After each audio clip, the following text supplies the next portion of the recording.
feels great to be back. Oh my goodness, I'm feeling very sporty spice this week. I don't know. I just wanted to channel my inner athlete. That's for sure. Okay. That's for All sure. right. I was gonna go run DMC, but it's that's valid too. Adidas tracksuit.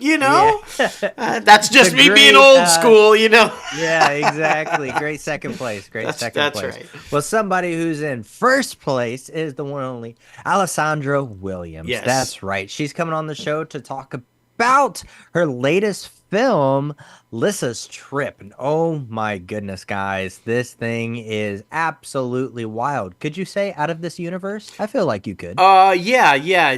Put it this way. When you're watching this film, you'll feel like you're on drugs with no drugs involved. It is out that now. If you want to add to the pleasure, just be warned, because if you do, then you're really going to be tripping in this film. It is definitely unique. It is original, and it's actually kind of an entertaining story, and we don't see those very much anymore. So yeah, I kind of yeah. It's all good, man. I'm super excited for everybody to hear her interview. She's an amazing person that it will definitely go far in the entertainment industry. We're excited to see her growth. But her interview is a little bit later on in the show. But now, let's get a little crazy. Hello, everyone. So you want to start a podcast but have no idea where to start? Well, Crazy Ant Media is here to help you. We want to assist you finding your VFE. What's VFE, you ask? Well, that is your voice, your format, and your equipment. These are the 3 biggest essentials you need to start your podcast. All those hours watching nonstop YouTube videos or all those random website links, those are done. Just hop on a Zoom call with us and we'll talk about everything you need to know to create your own podcast and find your voice. Plus, we will send you home with a 12-page packet over everything we just discussed. It's very in-depth. It is definitely a must-need while trying to start your first podcast. Contact us at info@crazyantmedia.com today so that you can start finding your podcast voice for tomorrow. What's up, guys? Oh my goodness, episode 267, and you guys know your host with the most, myself, J-Lo Fantastic, and the one and only Mouse. What's up? Man, oh man, it's going to be a great freaking week, and we're going to be trying something new with the podcast. That's right, 6+ years in, we're like, you know what? Let's change it. Let's see what we can do to make this thing better. And we're super excited to bring that to you. But before teasing the rest of this show, please be sure to leave a rating on the podcast. Comment below and tell us what you actually think about this podcast, because leaving a rating on this show actually helps more people find this podcast, because this podcast is all about helping the up-and-comers break into the entertainment industry, but we also love to entertain those who enjoy entertainment news, and that's why we're your one-stop shop for entertainment news. Oh my goodness, man. It's going to be a great freaking show. We're super excited about it. We're going to be talking all about Deadpool, Wolverine, Marvel, and the future of, oh my goodness, you're going to get the reactions. We're going to be talking about some canceled, beloved IP, or at least IP platforms from Warner Brothers Discovery that's been around for years. But man, oh man, this year we're going to have to say goodbye, which is super sad. But we're just going to be talking about so many amazing things, right? Oh, without doubt. And the return of success for Disney, the continued drop to failure for Warner Brothers. I mean, boy, are they headed in different directions. And do all video games made into movies make money? Yeah. We're going to have the answer for that one, at least for Lionsgate's going to find out. And I love this idea. You know, sure, halfway through season 7, it makes total sense to change things up, right? Like, why not? Why not? This is going to be fun. This is going to be fun. Before we jump into any and all of that, though, I just want to say, for you loyal listeners and followers out there, you know we've been gone a couple of weeks. And the reason being, if you're new to the show and haven't followed us yet on social media, I recently had heart surgery, and I'm good. Good. But it was a little bit more complicated than initially thought. And I'm on recovery, but it took a while, took us a couple of weeks off to get everything squared away and get all that taken care of, so that I could make sure that I was good. So, there's that, but we should be back on pace and back on schedule, and just, and I have a new heart. Okay, not a new heart, but a repaired heart. It's good. It's fixed. It's good. But I really do want to say, though, I want to first and foremost take time to thank everybody, and I'm starting with my family. First, my daughter, because it was my daughter's birthday weekend, and it was supposed to be a big celebration all about her. And it ended up being she got sick with COVID. Dad had heart problems, and it didn't quite go the way we thought. And she was she put anybody but herself first. She said, "It's all good. You're the priority. My husband is going to go with you instead of being and taking care of me, because I'm sick too." But there was never an issue. It was like, he's going to go and he's going to be with you for your surgery. And Logan did. He flew up here, or drove up here with me, actually, and then flew back home, but was here with me for the surgery. And Emily made that sacrifice to allow him to be here. And so thank you, Emily. That was selfless and a true just... I love you so much, kid. I can't put it in words how much I love you and how much that meant to me. And for anybody worrying, she did have a ripping party the week later. Everything was fine. It was great. And then, of course, Logan for just, putting everything aside and making sure that he was here with me so that I didn't have to be alone through the surgery and through the procedure and everything, and stayed with me until he knew I was okay before he flying back. And family, man, you just, it's... And shout out to my mom, who did make it to see how I was and everything. So yeah, and then of course friends. I have a very small circle, you guys, but I have a very just incredible circle of people in my life, and they were all so supportive and reached out and wanted to be there, wanted to buy me things. Like, no, I don't need anything. So thank you for all of you, everything you guys did, and our fans too, our fans and our listeners. For anybody who follows us on social media and knew what was going on, I got a lot of support and reach out from all of you as well. There was so many prayers and support and positive vibes and well wishes, and still, even after everything, still. So I just wanted to take a moment before we kicked it all off to say thank you. I greatly appreciate each and every one of you. I'm not going anywhere. I'm going to be here for a long, long time, all because of you guys and the love and the support. And it definitely gives me reason to keep at it and stay healthy and, and get everything good. So thank you. Yes. We that first things first. Always making sure health is okay so we can stay on the planet. That's for sure. Kind of helps. It definitely does. It definitely does. Well, we're super excited to be back, everybody. And of course, before we jump into it, be sure to head over to our website, www.crazyantmedia.com, where you can start rocking the latest and greatest Crazy Ant Media gear. You know what we have. We have a little bit of everything. So we appreciate all of you and everybody who keeps buying the merchandise. It's been going very, very well. Okay, so, the big one that we're going to start with is the explosiveness that was Deadpool and Wolverine. Yeah. Of course, we're starting with Disney. They got a couple topics that we want to dive deep into. But I will officially say, because I know how loyal of a fan you are, and so you are very, Marvel, even though you do critique them, rightfully so sometimes, because we do know they did have a low point. They did have a low point, but referenced in the film.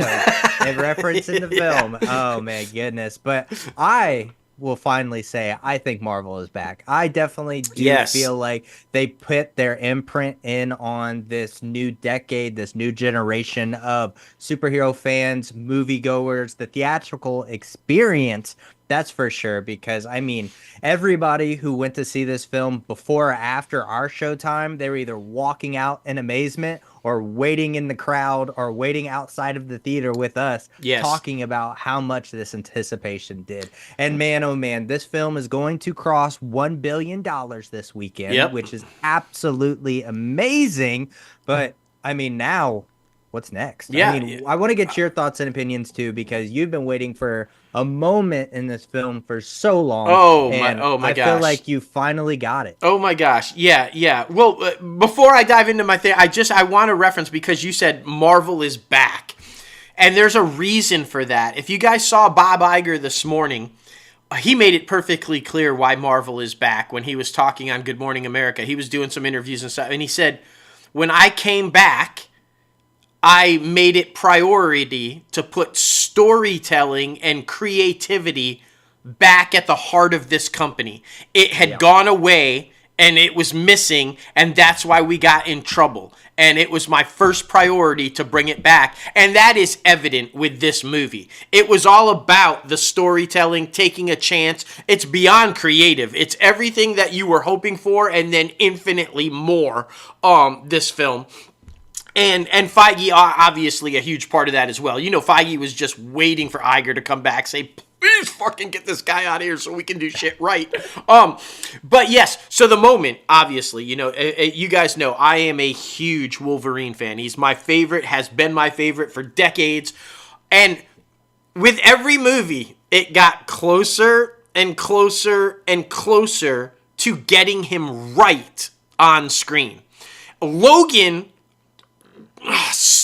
everything perfect except for the costume, right? Like that movie was the epitome of Logan / Wolverine on screen, except we didn't see the costume.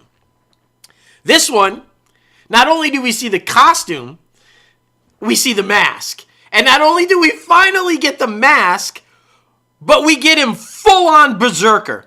F-bomb every other word, fucking just ripping people to shreds and killing them and enjoying every second of it, telling everybody else to go fuck themselves.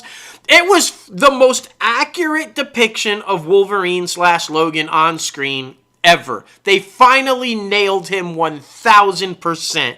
It was a beautiful thing to see. And not only did we get the classic costume, we got the brown costume also, which, oh my God, what? It was so, and I hope that we see him in the brown costume in another movie, like Same. with the mask. Because that one looked fucking epic also. So, oh my gosh.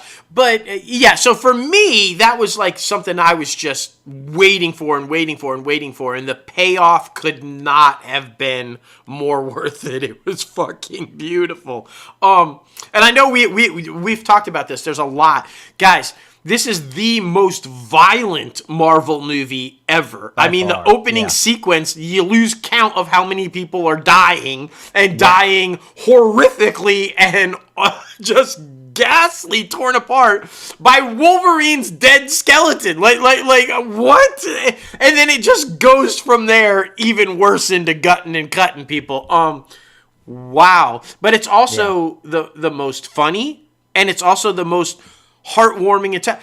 Logan actually shuts the merc with the mouth up. There is a moment in this film where he just fucking rails on him, and Wade doesn't know what, he's so genuinely hurt that he can't say a word. He doesn't say a word. When's that ever? So good. So good. It was so freaking good. And I feel like this whole film was a love story and a swan song, I guess you could say, to the 20th Century Fox films, right? Yeah, the Marvel characters. The whole collage at the end, that was beautiful. I mean, bringing back so many iconic characters and so many characters that they wanted in the pipeline, because that's the biggest thing. That's the biggest thing we've been seeing this past week. I feel like, at least in my feeds, that Channing Tatum wants that Gambit movie. Oh, he's praying that Feige will do it. Yeah, Feige, like they're all like, it's in their hands. I think so. Sounds like there's a good petition that could happen, and I feel like that's probably going to be the biggest thing that comes out of this movie. I know Ryan Reynolds said The Godfather, Wesley Snipes with Blade, but I don't know if that would ever happen. No. I think the most anticipated one was Gambit. Oh, without doubt. And, and apparently there was a couple of cameos that didn't work out. And I read today, this was very entertaining. Apparently, they were hardcore trying to go after Robert Downey Jr. to come back as Tony Stark Iron Man. Right. And they were confident. There's like, nobody says no to Ryan, and this is great. And they wrote him scripts. They wrote him scenes. They tried to change up the scenes because apparently he said no. And so they changed up the scenes and they said, no, look, we rewrote it. Like, please. The whole time, though, apparently, he wasn't saying no because he didn't want to. He wasn't saying no because the script was bad or that he had any problem with it. He was saying no, and he couldn't say why he was saying no. It's because he was already in the process of closing the deal to come back as Doctor Doom.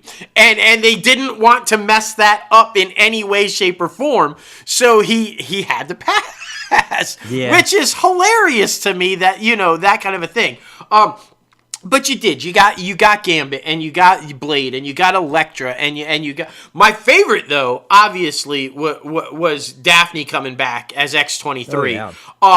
I want to see a solo movie of her. She is badass, and now that she's fully grown and she can carry. And I'm going to be honest with you. I think she could carry a film on her own if it's crafted well and written well, and it's all done with Feige in control, and everything is I think that movie would kick ass. There's a lot of people that want to see a female Wolverine tearing people up.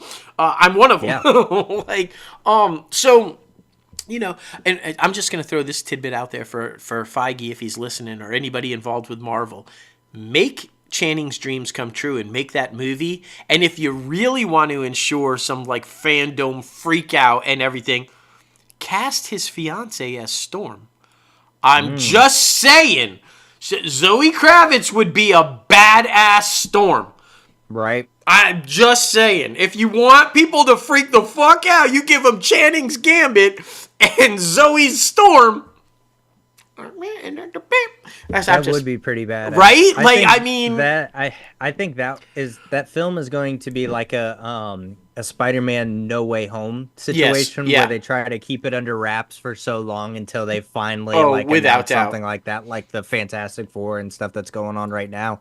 But the really interesting thing is they talked about how Deadpool is going to appear in more collaborative efforts like team ups, but I don't know. I mean, how do you top this last Deadpool? I mean, I don't know if they should make any more solo Deadpool movies. No, I don't. I mean, yeah, how do you top that? Yeah, I agree. I don't, and I think the plan moving forward, the most successful plan moving forward would to be just that. Have them show up in, obviously, Avengers Secret Wars, right? I think they're going to be in the Avengers stuff. I don't think we're going to see them. Now, you could spin Wolvie off into, not another solo movie, but you could spin him off into X-Men movies, have him make cameos in the X-Men movies, so he could be around for quite some time.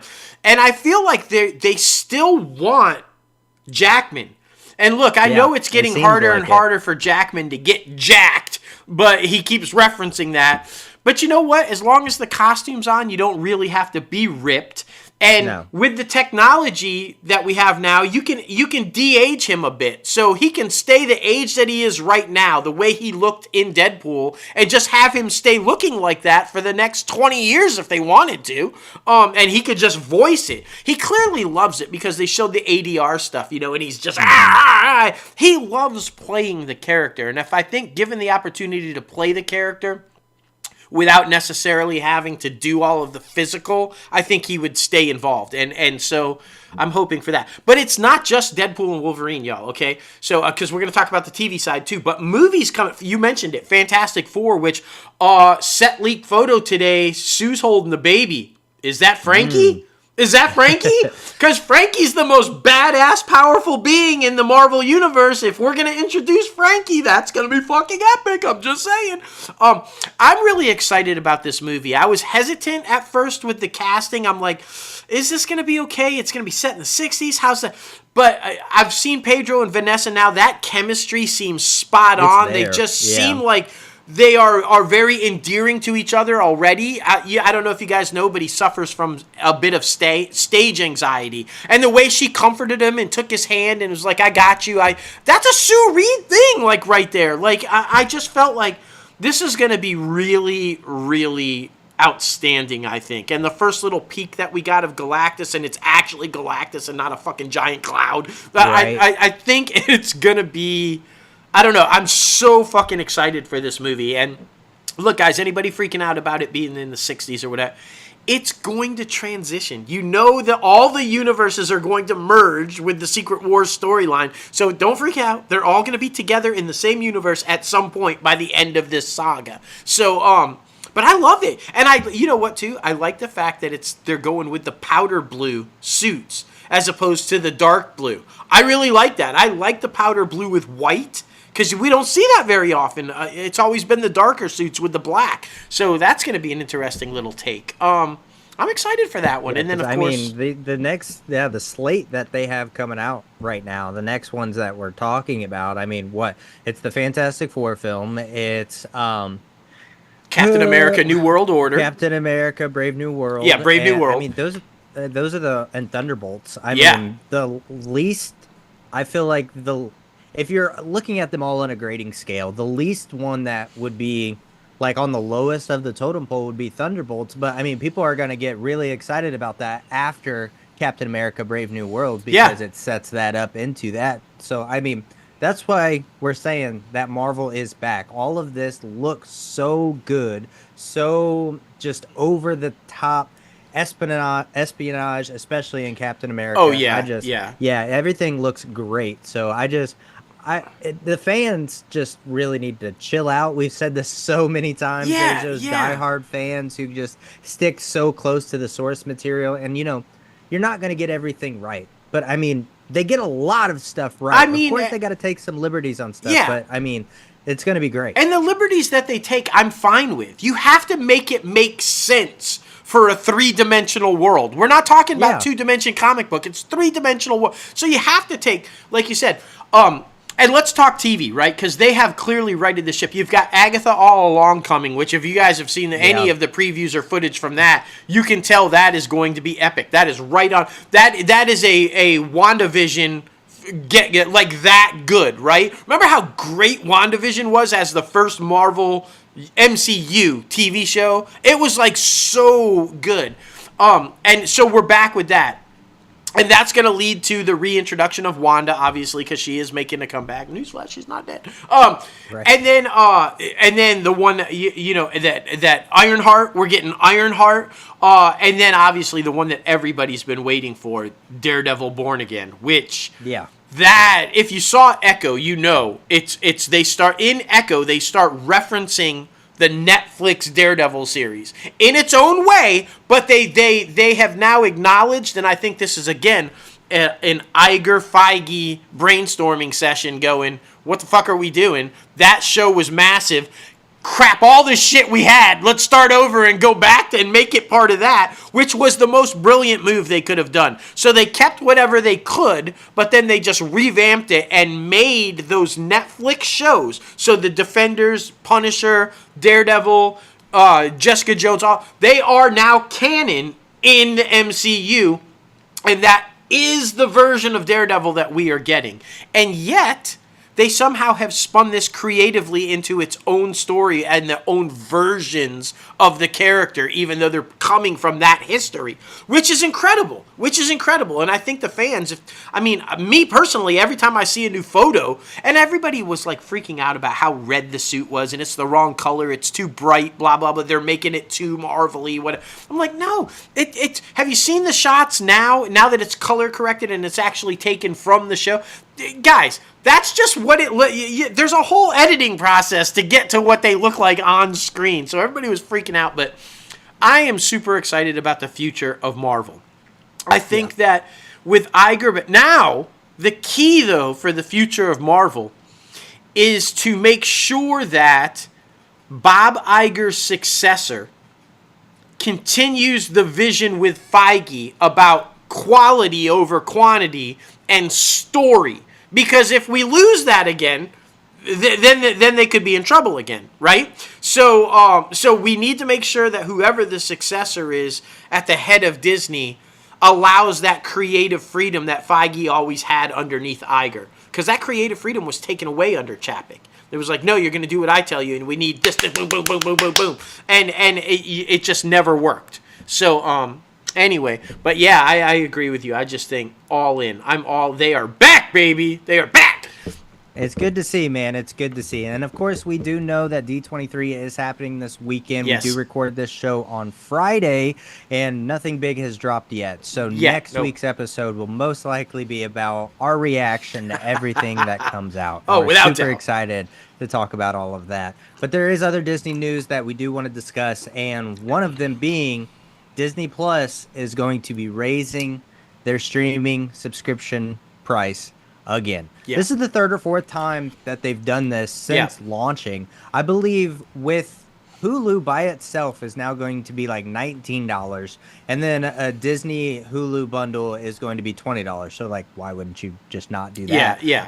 And that, I believe that's the without ads portion. But I wish every time they would raise it, especially if they have seen that you've been with the streamer since its launch, I wish they would incentivize it a little bit. Be like, hey, I'm going to send you a sticker, or like, something small like that, just because it's really unfortunate. And I know they don't get a lot of kickback, and they get a little turnover when it happens. But I just feel like in the day and age that we're at right now, everybody is leaning more on the streamers as much as they did in the past on linear television. But then now we know streamers are killing linear television.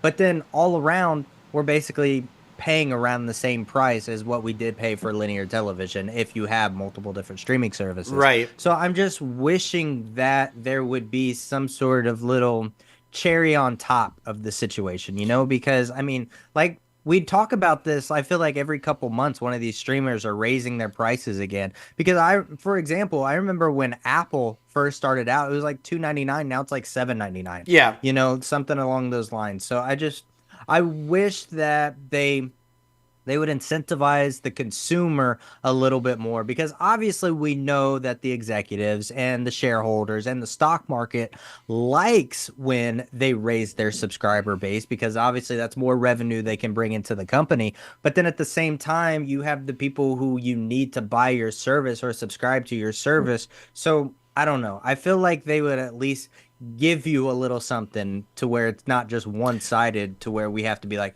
okay, this is just what life is now. Yeah. So I will say this, though. I'm going to make this prediction right now. I think this will be the last price rise that we see from Disney for a while, for a good while. And the reason I'm saying that is because if you saw the Q3 numbers released this week, Disney's streaming service for the first time is now profitable.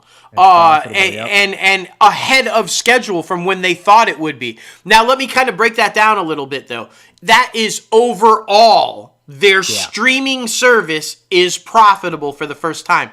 Disney and Hulu lost money, but because of how much ESPN Plus made, it balanced it out. And it also includes Hotstar. But overall, if Disney Plus, Hulu, ESPN Plus, and Hotstar combined are now finally profitable. And they expect Disney Plus Hulu, which, they now determine as to be just one, Disney Plus Hulu, will become profitable on its own by September. So next month. So I think that this might be the last price hike we see for quite some time, because they're profitable now. So they don't have to keep chasing these price hikes, right?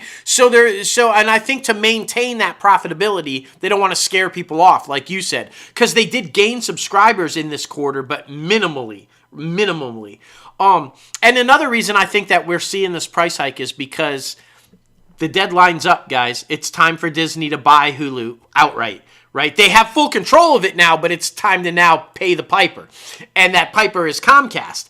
And if you saw the news, of course, this comes as no surprise, they're disagreeing on the value of Hulu, which means Disney could end up having to pay significantly more than what they agreed upon back when they agreed to do this. It's something like $5 billion. Yeah, additional, looking for, and it's just crazy because after the earnings call, when you're praising Hulu, that's also killing you because Comcast can also peek in on this and be like, "Oh, you see how great it is, so you better pay us for what is left of our percentage of this." That's exactly right. And look, so that makes sense. You have to pay for that somehow. So a price hike is inevitable.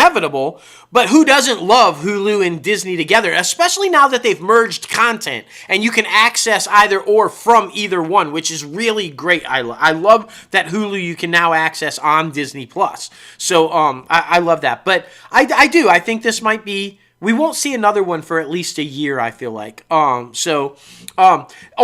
guys, Disney had a really solid quarter. They're doing really well. Obviously, the box office with Deadpool and Wolverine and Inside Out 2, massive. They're going to be over guys, if I'm not mistaken, I think I said $14 billion in box office revenue by the end of the summer, thanks in part to those two movies, both crossing $1 billion. But overall, remember, they led the box office for like a decade, where the standard was if you didn't make $1 billion, you sucked. I mean, Disney was killing it, and they clearly are back at that spot now. So everything's right. The only downside was apparently the theme parks were down about 16% in revenue. But, I mean, it makes sense. There's so many things going on in the world. There's terrorist attack threats in venues like that. The heat and the weather has been playing havoc. So, I mean, it makes sense. I feel like the theme parks are always going to do a little ride. It's always going to be a little up and down. So you just have to ride those really great sessions out and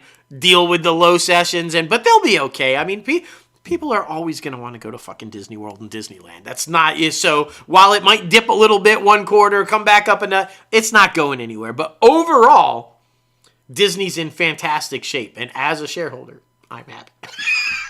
It's funny too that you bring up the theme parks because I was thinking about this earlier today while I was listening to a different podcast. I don't know how much more the theme parks, can expand, right? Because I mean, there's only so much land around both parks, Disney World and Disneyland. So, I mean, because they keep wanting to add stuff, right? They keep wanting to add different stuff. So it's like, how apparently how much Disney just can we do this? Executed, though, they apparently had another giant block that they weren't using yet. So really? They are apparently going with expansion into something. Right. They announced recently. So, Yeah. It's no joke that when we say Orlando is basically Disney, they do own the significant portion of Orange County. It's insane how much land they fucking own there. But yeah, I'm with you though. I don't, especially in Anaheim. I don't see how you can continue to expand Disneyland. Especially in Anaheim. Yeah. I can't see that keep going. Okay. Now, the biggest competitor to the mouse is normally the bunny. Well, the bunny is heading in the complete opposite direction of the mouse.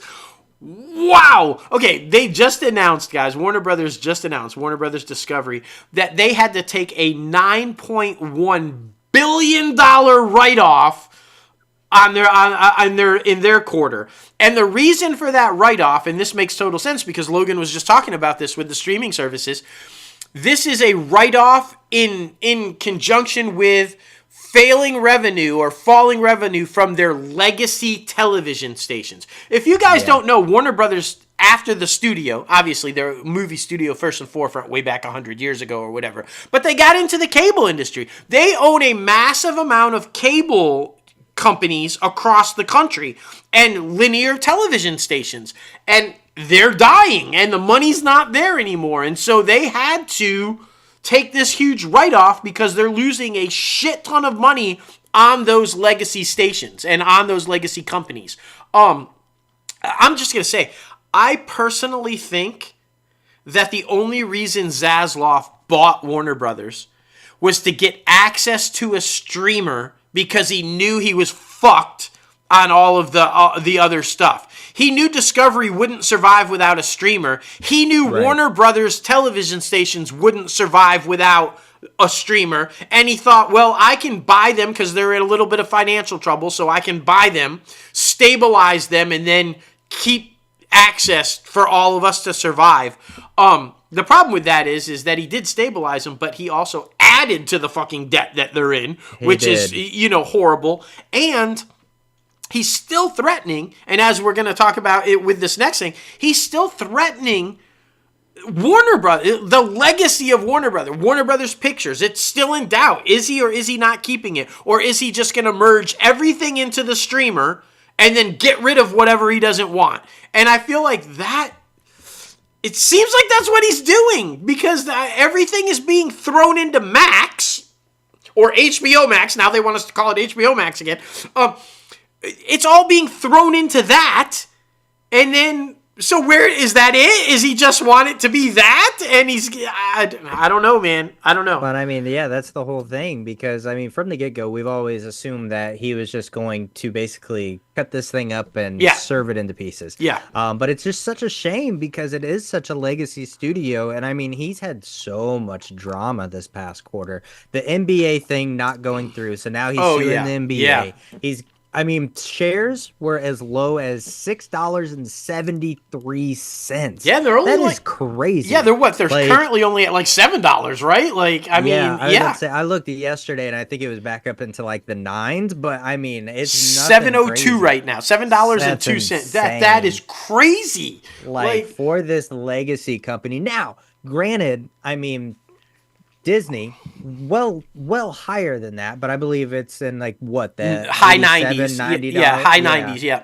Yeah, so I mean, it's doing better, but I mean, that's still away from, the glory days of $170. Yeah, exactly. Yeah. Like, because I mean, this time last year, I think it was like 120 a share. Yeah. But it's just crazy what he is doing to this legacy studio that is making it so bashful to where you don't think anybody really wants to work with them. Because I mean, if y'all remember a couple months ago on the show, we announced some major players like Tom Cruise and a couple of different major Hollywood creatives who signed an overall look deal with Warner Brothers Discovery to create and form and develop projects there. Have we heard anything about those? No, we have not. So it's like he does a lot of things for publicity, but then he never follows through with them. And it's like all the publicity you're getting, it's like 0.5% good and then like 99.5% bad. Yeah. So it's just, what are you doing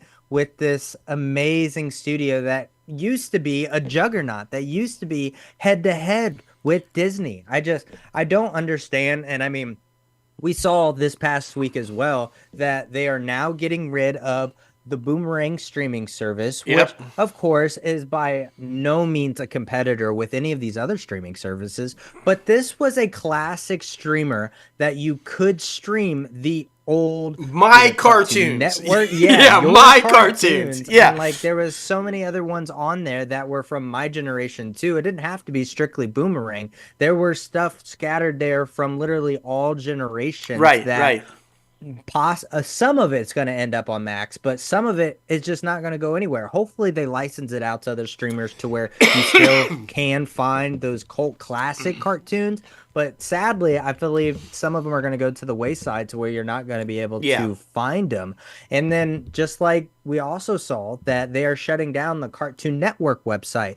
Everybody knows Cartoon Network is the big juggernaut of the television family friendly for Warner Brothers Discovery. But now they're shutting down the website, which I feel like inevitably means they're going to shut down the actual program. So I just don't know how that's going to all go down, because are they going to completely yank off Cartoon Network from linear television to where they want you to only watch it on Max, or like what the hell? Yes, that is because the website was updated. Now if you go to Cartoon Network, it literally said it directs you to Max. And said, it literally directs you to Max. So the last I saw is that Cartoon Network programming that you could watch on the website, because they had full shows and full episodes that you could watch on the website because they didn't have a streamer. That's all being removed, and some of that will now end up on Max. At least currently, and we don't know how long this will last, like you said.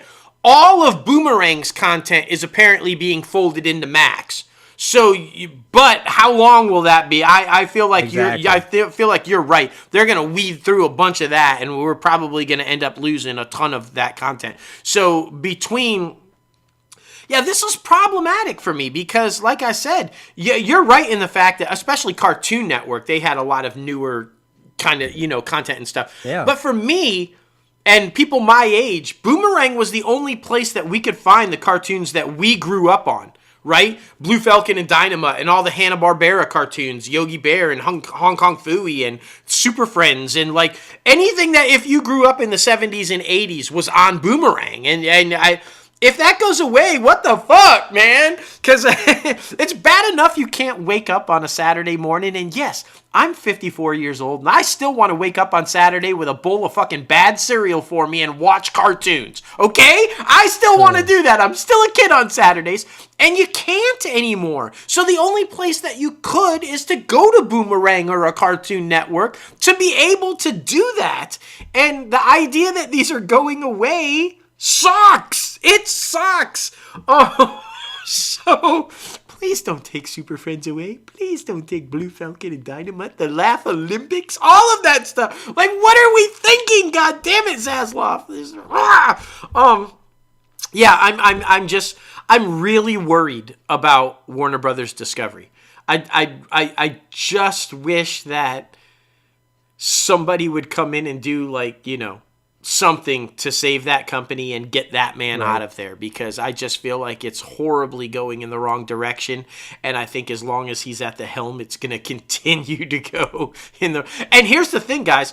With the stock prices at that price right now, I would beg to say that if it drops below 5, somebody's coming in for a corporate takeover. Somebody's going to... A corporate raider will come in to force us...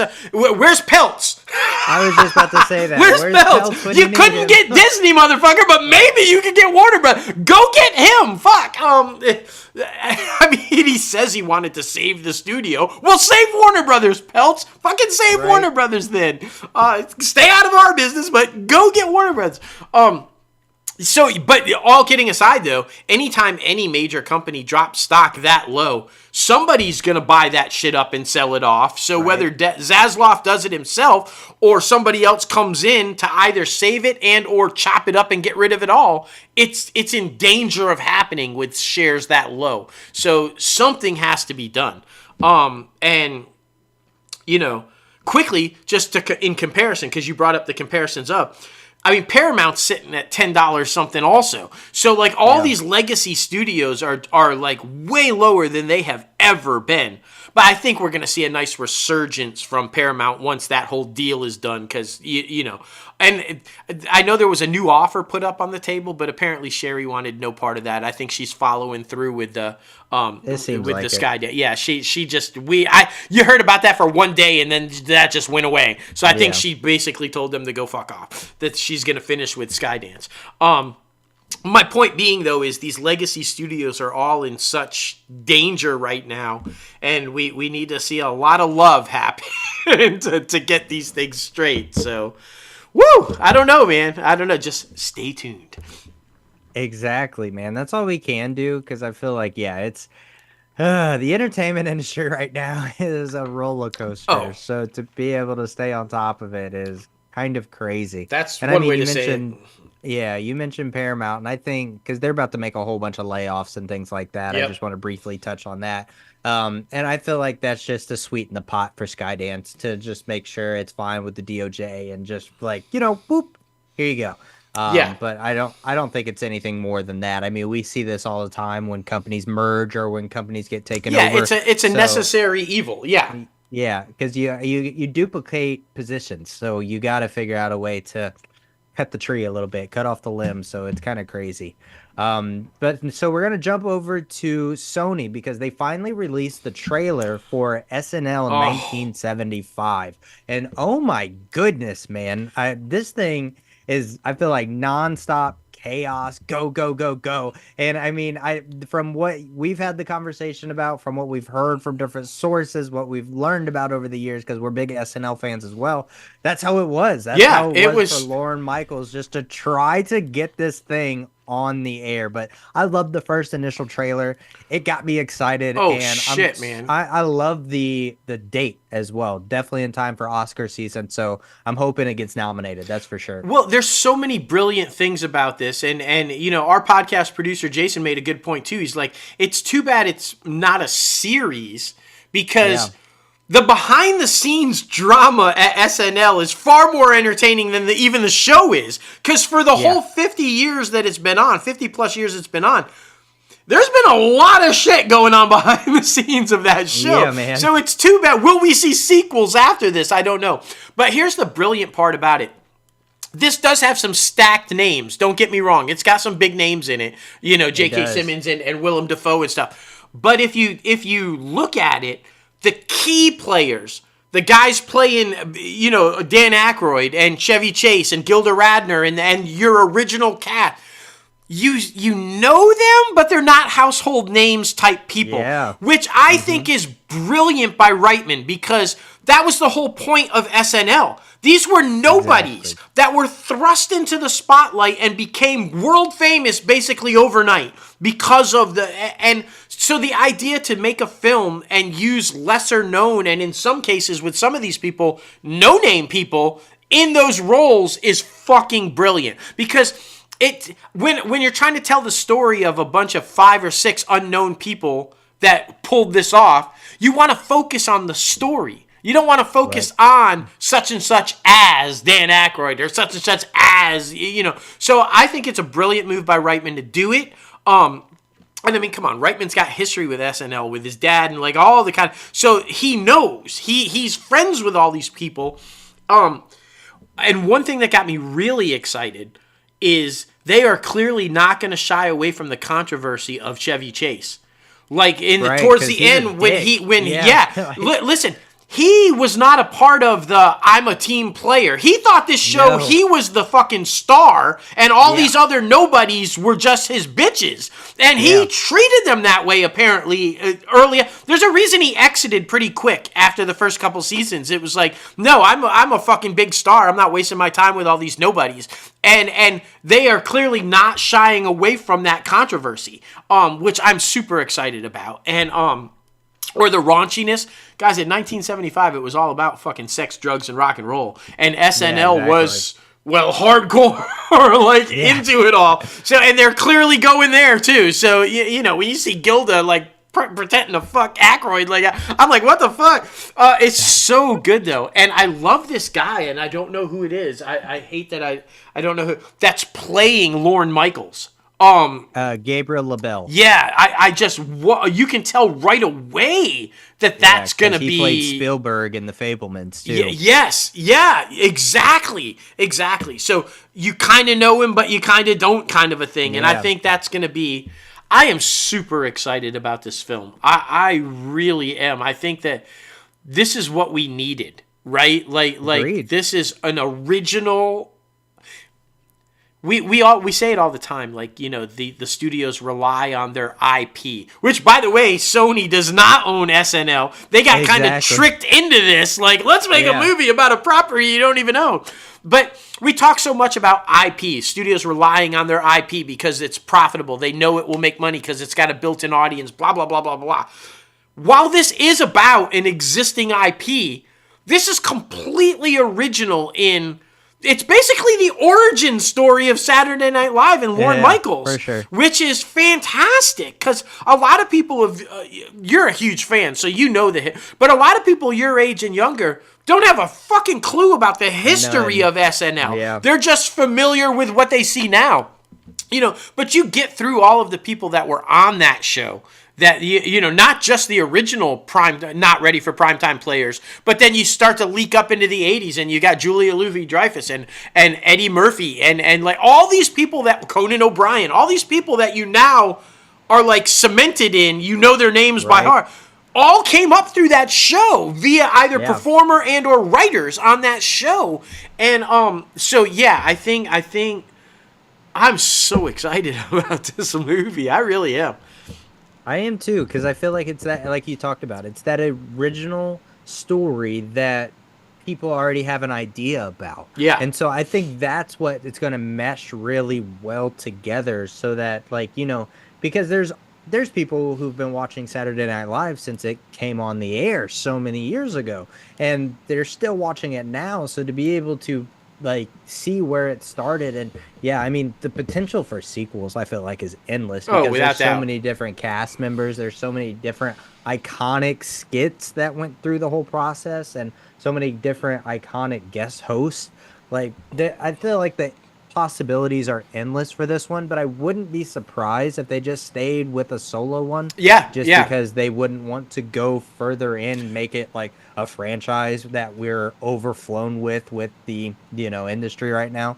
But I'm really excited about it. Like I said, I'm really hoping it gets nominated for an Oscar. Well, I think so. I think if that's the goal, I think you need to keep it a solo movie. One, Yeah. and two, is this the swan song for Lorne Michaels?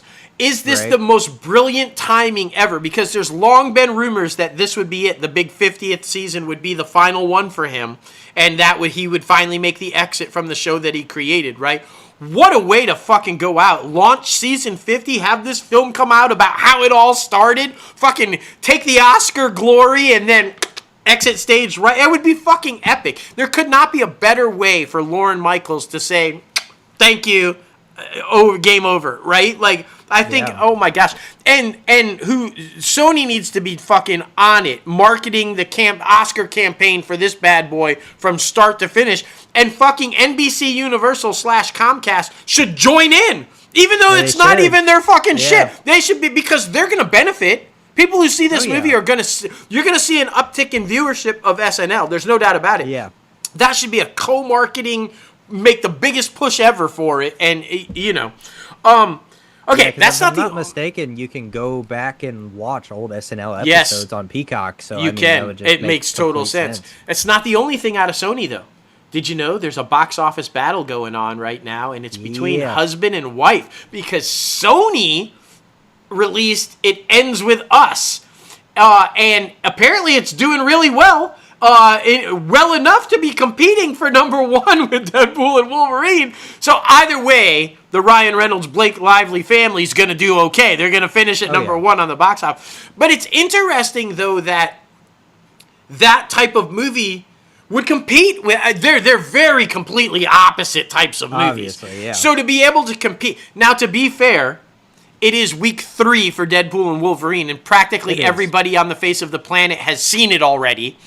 Yeah. That said, it's close. I think going into Friday, it looks like they're tracking Deadpool at about 53 million for the weekend, for its third weekend, and It Ends With Us in the high 40s. So it could be very close, and you never know. But that's exciting, because they are two very drastically different films with two very drastically different audiences, and it looks like both are going to do well. So that's exciting, because we were worried a little bit about a drama, dialogue, story-driven type movies doing well after, Oppenheimer and such. But this, for anybody who doesn't know, and It Ends With Us, is based on a book, a novel. So it is a very story-driven, dialogue-driven film about a touchy subject matter. I don't want to give anything away. Apparently, there is a variation from the book that's done differently in the movie. So, all you diehard loyal novelist people, shut the fuck up. Get over it. They changed it. Who cares? But I'm excited for it. I'm excited for them, in the sense that, not Sony. I'm talking about Ryan and Blake. They seem to be just good human beings. And they deserve to have good stuff happen to them, clearly, because they're doing it right. We hear all these bad stories in Hollywood, and all these, saw another actor that just got arrested for fucking he's apparently one of the people that had been burglarizing the houses. And then there was another one that apparently has been committing violent rapes over the last 30 years. Like, what the fuck? So you hear those stories, but we don't hear enough of the good stories, like Blake and Ryan, and doing everything right, and they're a loving family with a loving relationship, and they good friends. So good for them, man. Whichever one of y'all comes out on top, it's all good. So the marketing campaign has been amazing, because she obviously helped with Deadpool and Wolverine, and then now Hugh Jackman and Ryan Reynolds have been helping out with this campaign, which I thought was amazing, and I love to see it, because Sony also, I believe it was Sony, they released when the Where the Crawdads Sing a Yes, couple of years ago, and that one didn't open to the biggest box opening of the, whatever, but it had legs. it It did. lasted, it had a lot of word of mouth, a lot of people liked it, and it was another book adaptation. Yep. So I think they did that kind of the same thing with this. 40 would be crazy. My numbers were reading between like 28 and 35. 40 would be Yeah, crazy no, for I this saw type it. of I saw film. just before we started recording. It was like I thought, like Deadpool and Wolverine, 53 to 55, and they're looking at Yeah, because it apparently did really. It had like almost $8 million in Thursday night previews. on So Thursday, yeah. yeah, so it looks like now it's going to track somewhere in the 40s, which would be I would huge love for. that. Yeah. And I don't get me. I don't know. Don't come at me if I'm wrong Yeah, on of this, course, no. but it might be her biggest opening, right? If it opens in 40 Mm. million, it might be. I forget what the other one there with Anna Kendrick. What I don't know what that opened to, but I mean, if I'm not Oh, you're mistaken, talking about A Simple A Favor. Simple Favor. I forget what that opened to, but I mean, Yeah, I don't it remember. might be her biggest opening weekend at the box office in her movie career, which would be really cool if so. Yeah, well deserved. I want to see it. That's for sure. Yeah, So I'm it's super on my excited about plans for that. this weekend, no doubt. There you go. Yeah, I'm gonna go see Trapped. So That's I'm on my right plans there. for the weekend too. Although I've heard mixed things about that. I've heard it's I really have good, too. and I've heard it's really bad. And don't waste my time. Even more so, why I have to make up my own mind. Yeah, exactly. I have to go see it now. Exactly. If people are telling me it sucks, and then people are telling me it's crazy, then I have to see it to make up my mind. So Fucking M. Night Shyamalan. that's man. right. Oh, And that's God. his career. That's his whole career. It's either fucking epic or it sucks. There's like really Yeah. no in between with M. Night Shyamalan, right? So I have to make up my mind about Yeah. which one Trap is. Right. And I'm not a fan. I'm very vocal I about know not you being are. a You are, fan. yeah. So but I always want to be proved wrong. So He's that's why like I'm your going on the director side. He's like your Timothy Chalamet on the director is. side. He's just Yeah, like you're never gonna I give this know. guy a break. He's just like you fucking I hate him. know. But I'm still gonna go see Bob Dylan on Christmas Day, so it's fine. That actually looks pretty decent though. I mean, I haven't I'm right seen- there is there, with like, you. I saw, I've like, seen some footage of pictures him and stuff. singing, and so it yeah, nothing official yet. I think it was behind the Yeah. scenes type stuff, but he's pulling off the singing and he does look the Interesting. part. So especially that voice. So yeah, oh yeah, it's gonna yeah. be I mean, interesting. what dialogue coach? I would assume that if he pulls it off as well as Butler did with Elvis, then that's going to be something because Bob Dylan has a very distinct voice. Very distinct So voice. it's like I don't know, It's man. so great, so great. Well, our last conversation of the industry news is going to be a very interesting one because, if you go back and listen to our 2024 predictions, I was talking about more video game adaptations, more board games adaptations. You And were. that has been happening.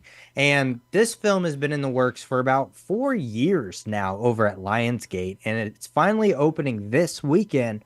But man, oh man, they are honestly not even caring that it's going to be a bath. It seems like, everybody's kind of throwing up their hands and like, oh, well. And I'm talking about Borderlands. Yeah. This one has a crazy freaking cast, guys. And I mean, Kate Blanchett, freaking Kevin Hart, and so many freaking other people that I'm going to look up real quick because, I mean, it's a star-studded cast. Like, Yeah. it's absolutely insane. Well, while you're looking up the cast, let's just say why you're talking about like guys, it made 1.3 million on its Thursday night previews, which is setting it up to make in the low teens max for the opening weekend.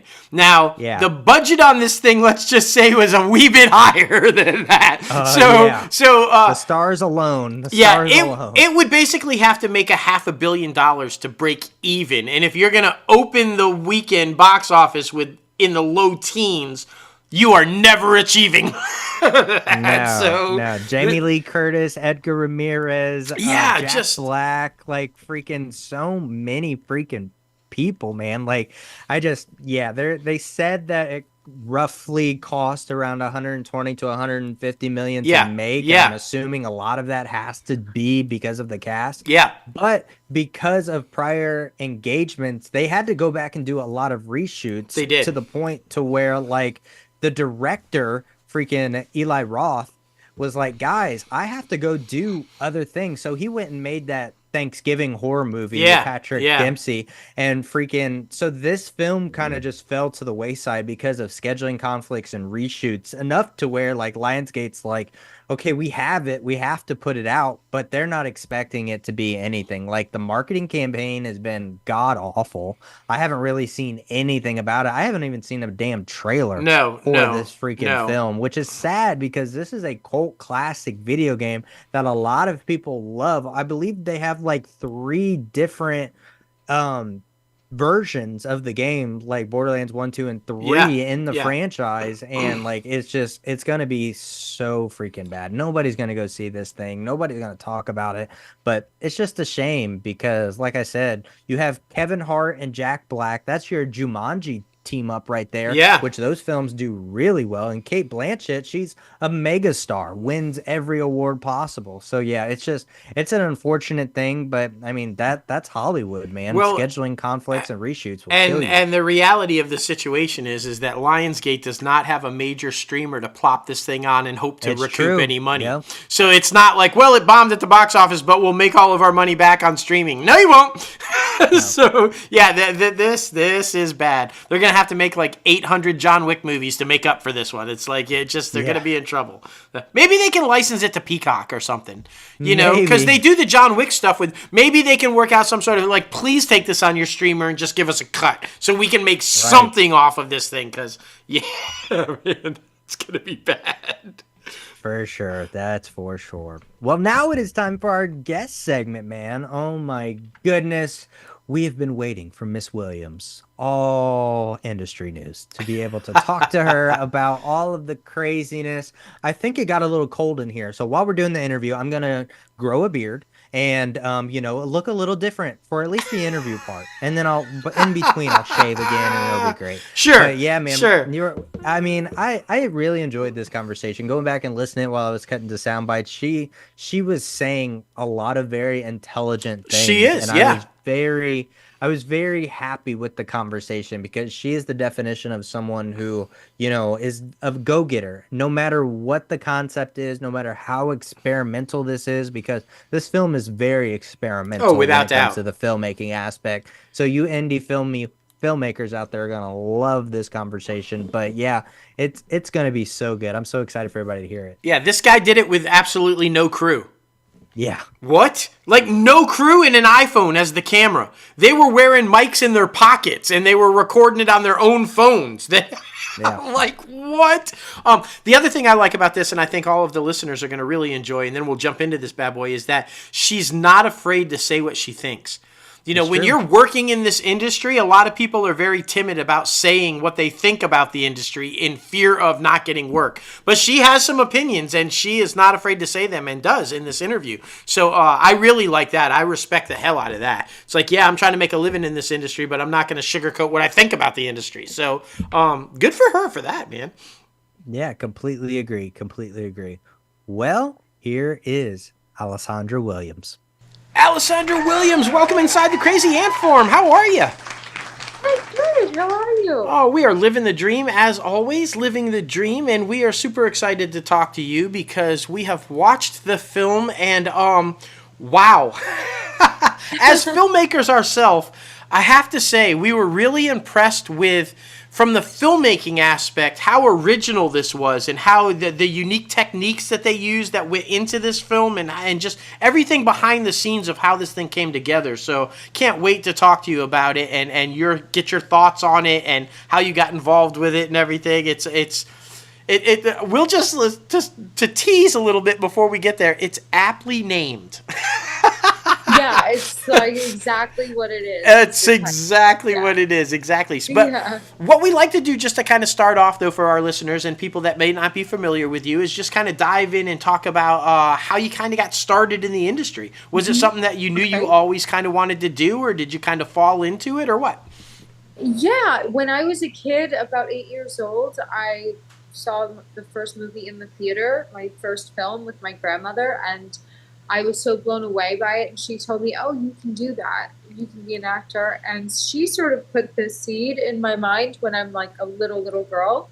And then I did some theater camps that she put me into, and then I was a gymnast and a cheerleader for a really long time. There was so much performance involved in that. And when I grew out of that and I wasn't doing that any longer, I went full-fledged into the acting, and I lived in New York City, and I like met all of these great people that just sort of like geared me towards the right acting coach, the right headshot person. And back then it was like all in-person auditions and stuff. So I got started like pretty young. I was really lucky.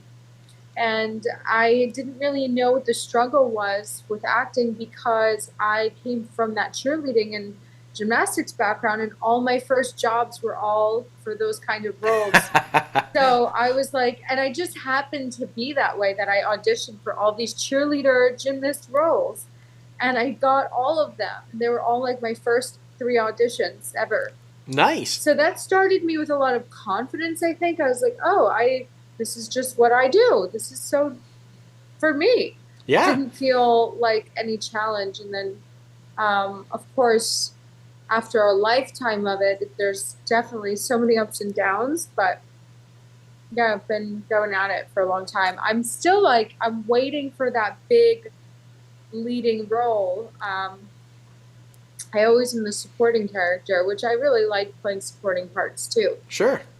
I love that. I mean, it's always good to, have the dreams high, have the aspirations. One of our dreams and aspirations, it's our mantra. It's called Bigger Than the Mouse, which means one day our company bigger than Disney. So we are right there with you. Continue moving forward and continue, having that support system around you, because that's very important too when you're trying to break into the entertainment industry.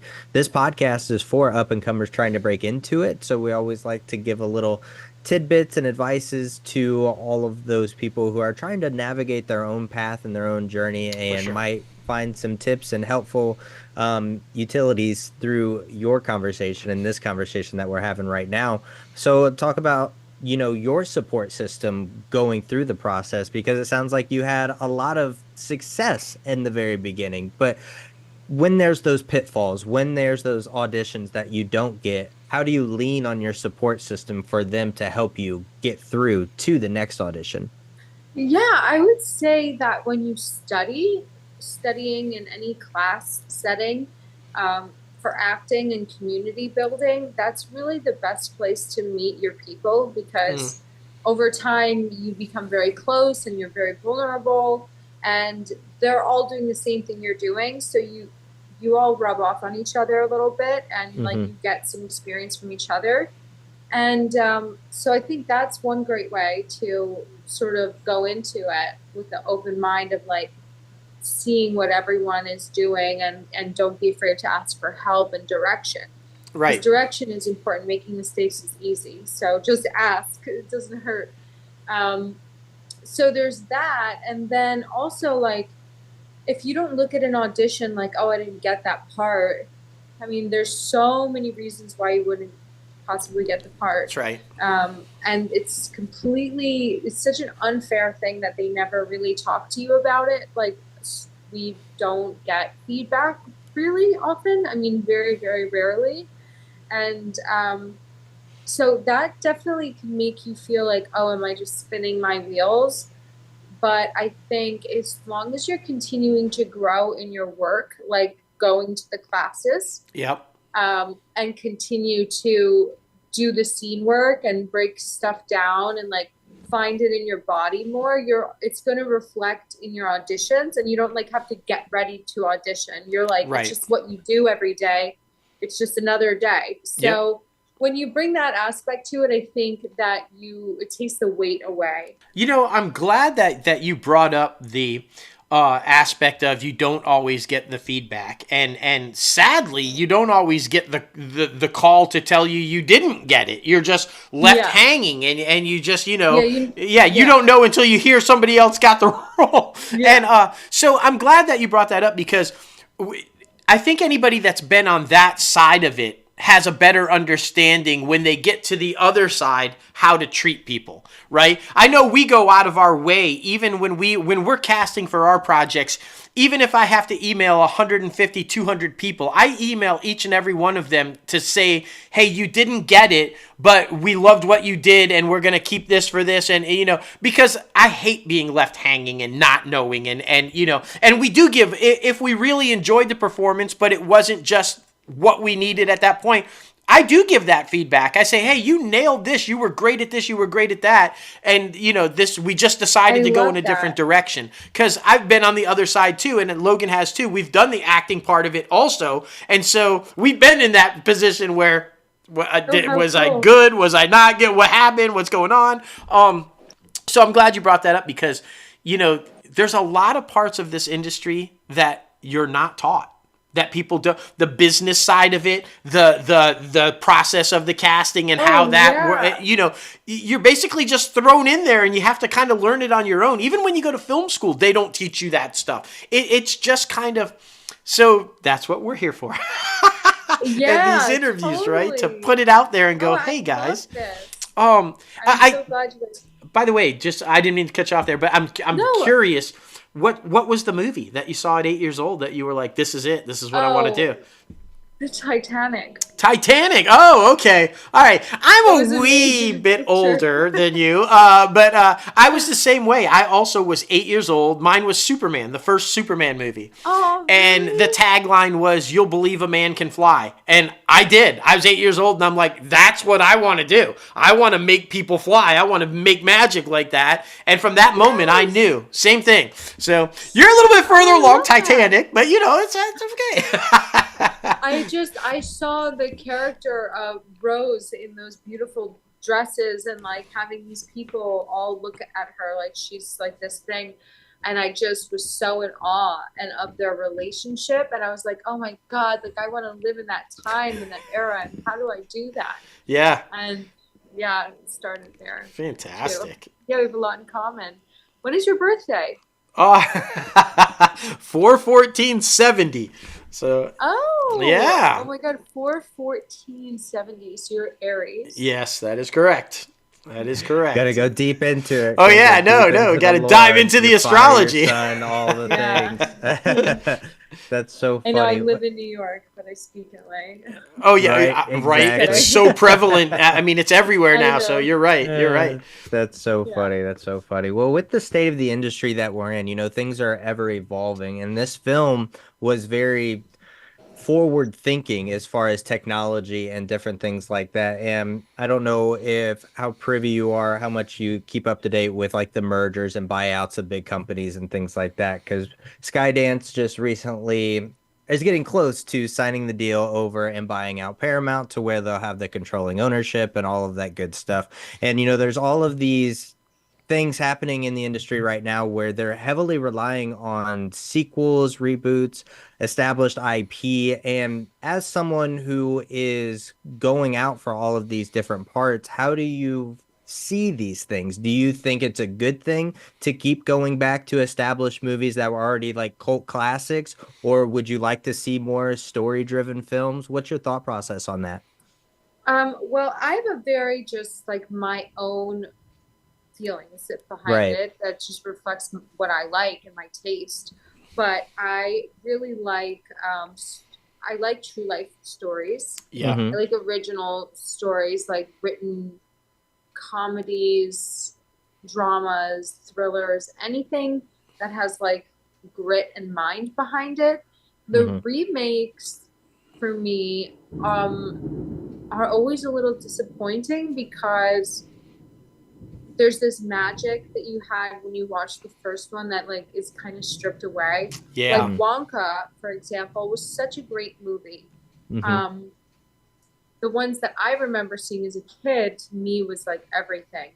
Now, when I watch them side by side, of course, this Wonka is much more pizzazzy and bigger, but I liked the original one better still. So like I couldn't even finish watching the film. So I almost think it's lazy when they want to just do sequel after sequel and make the next one because it's like, oh, well, this worked, so let's keep going. I understand on a financial level when you have a name built up that big and you know that you're going to have those sales just because of the name.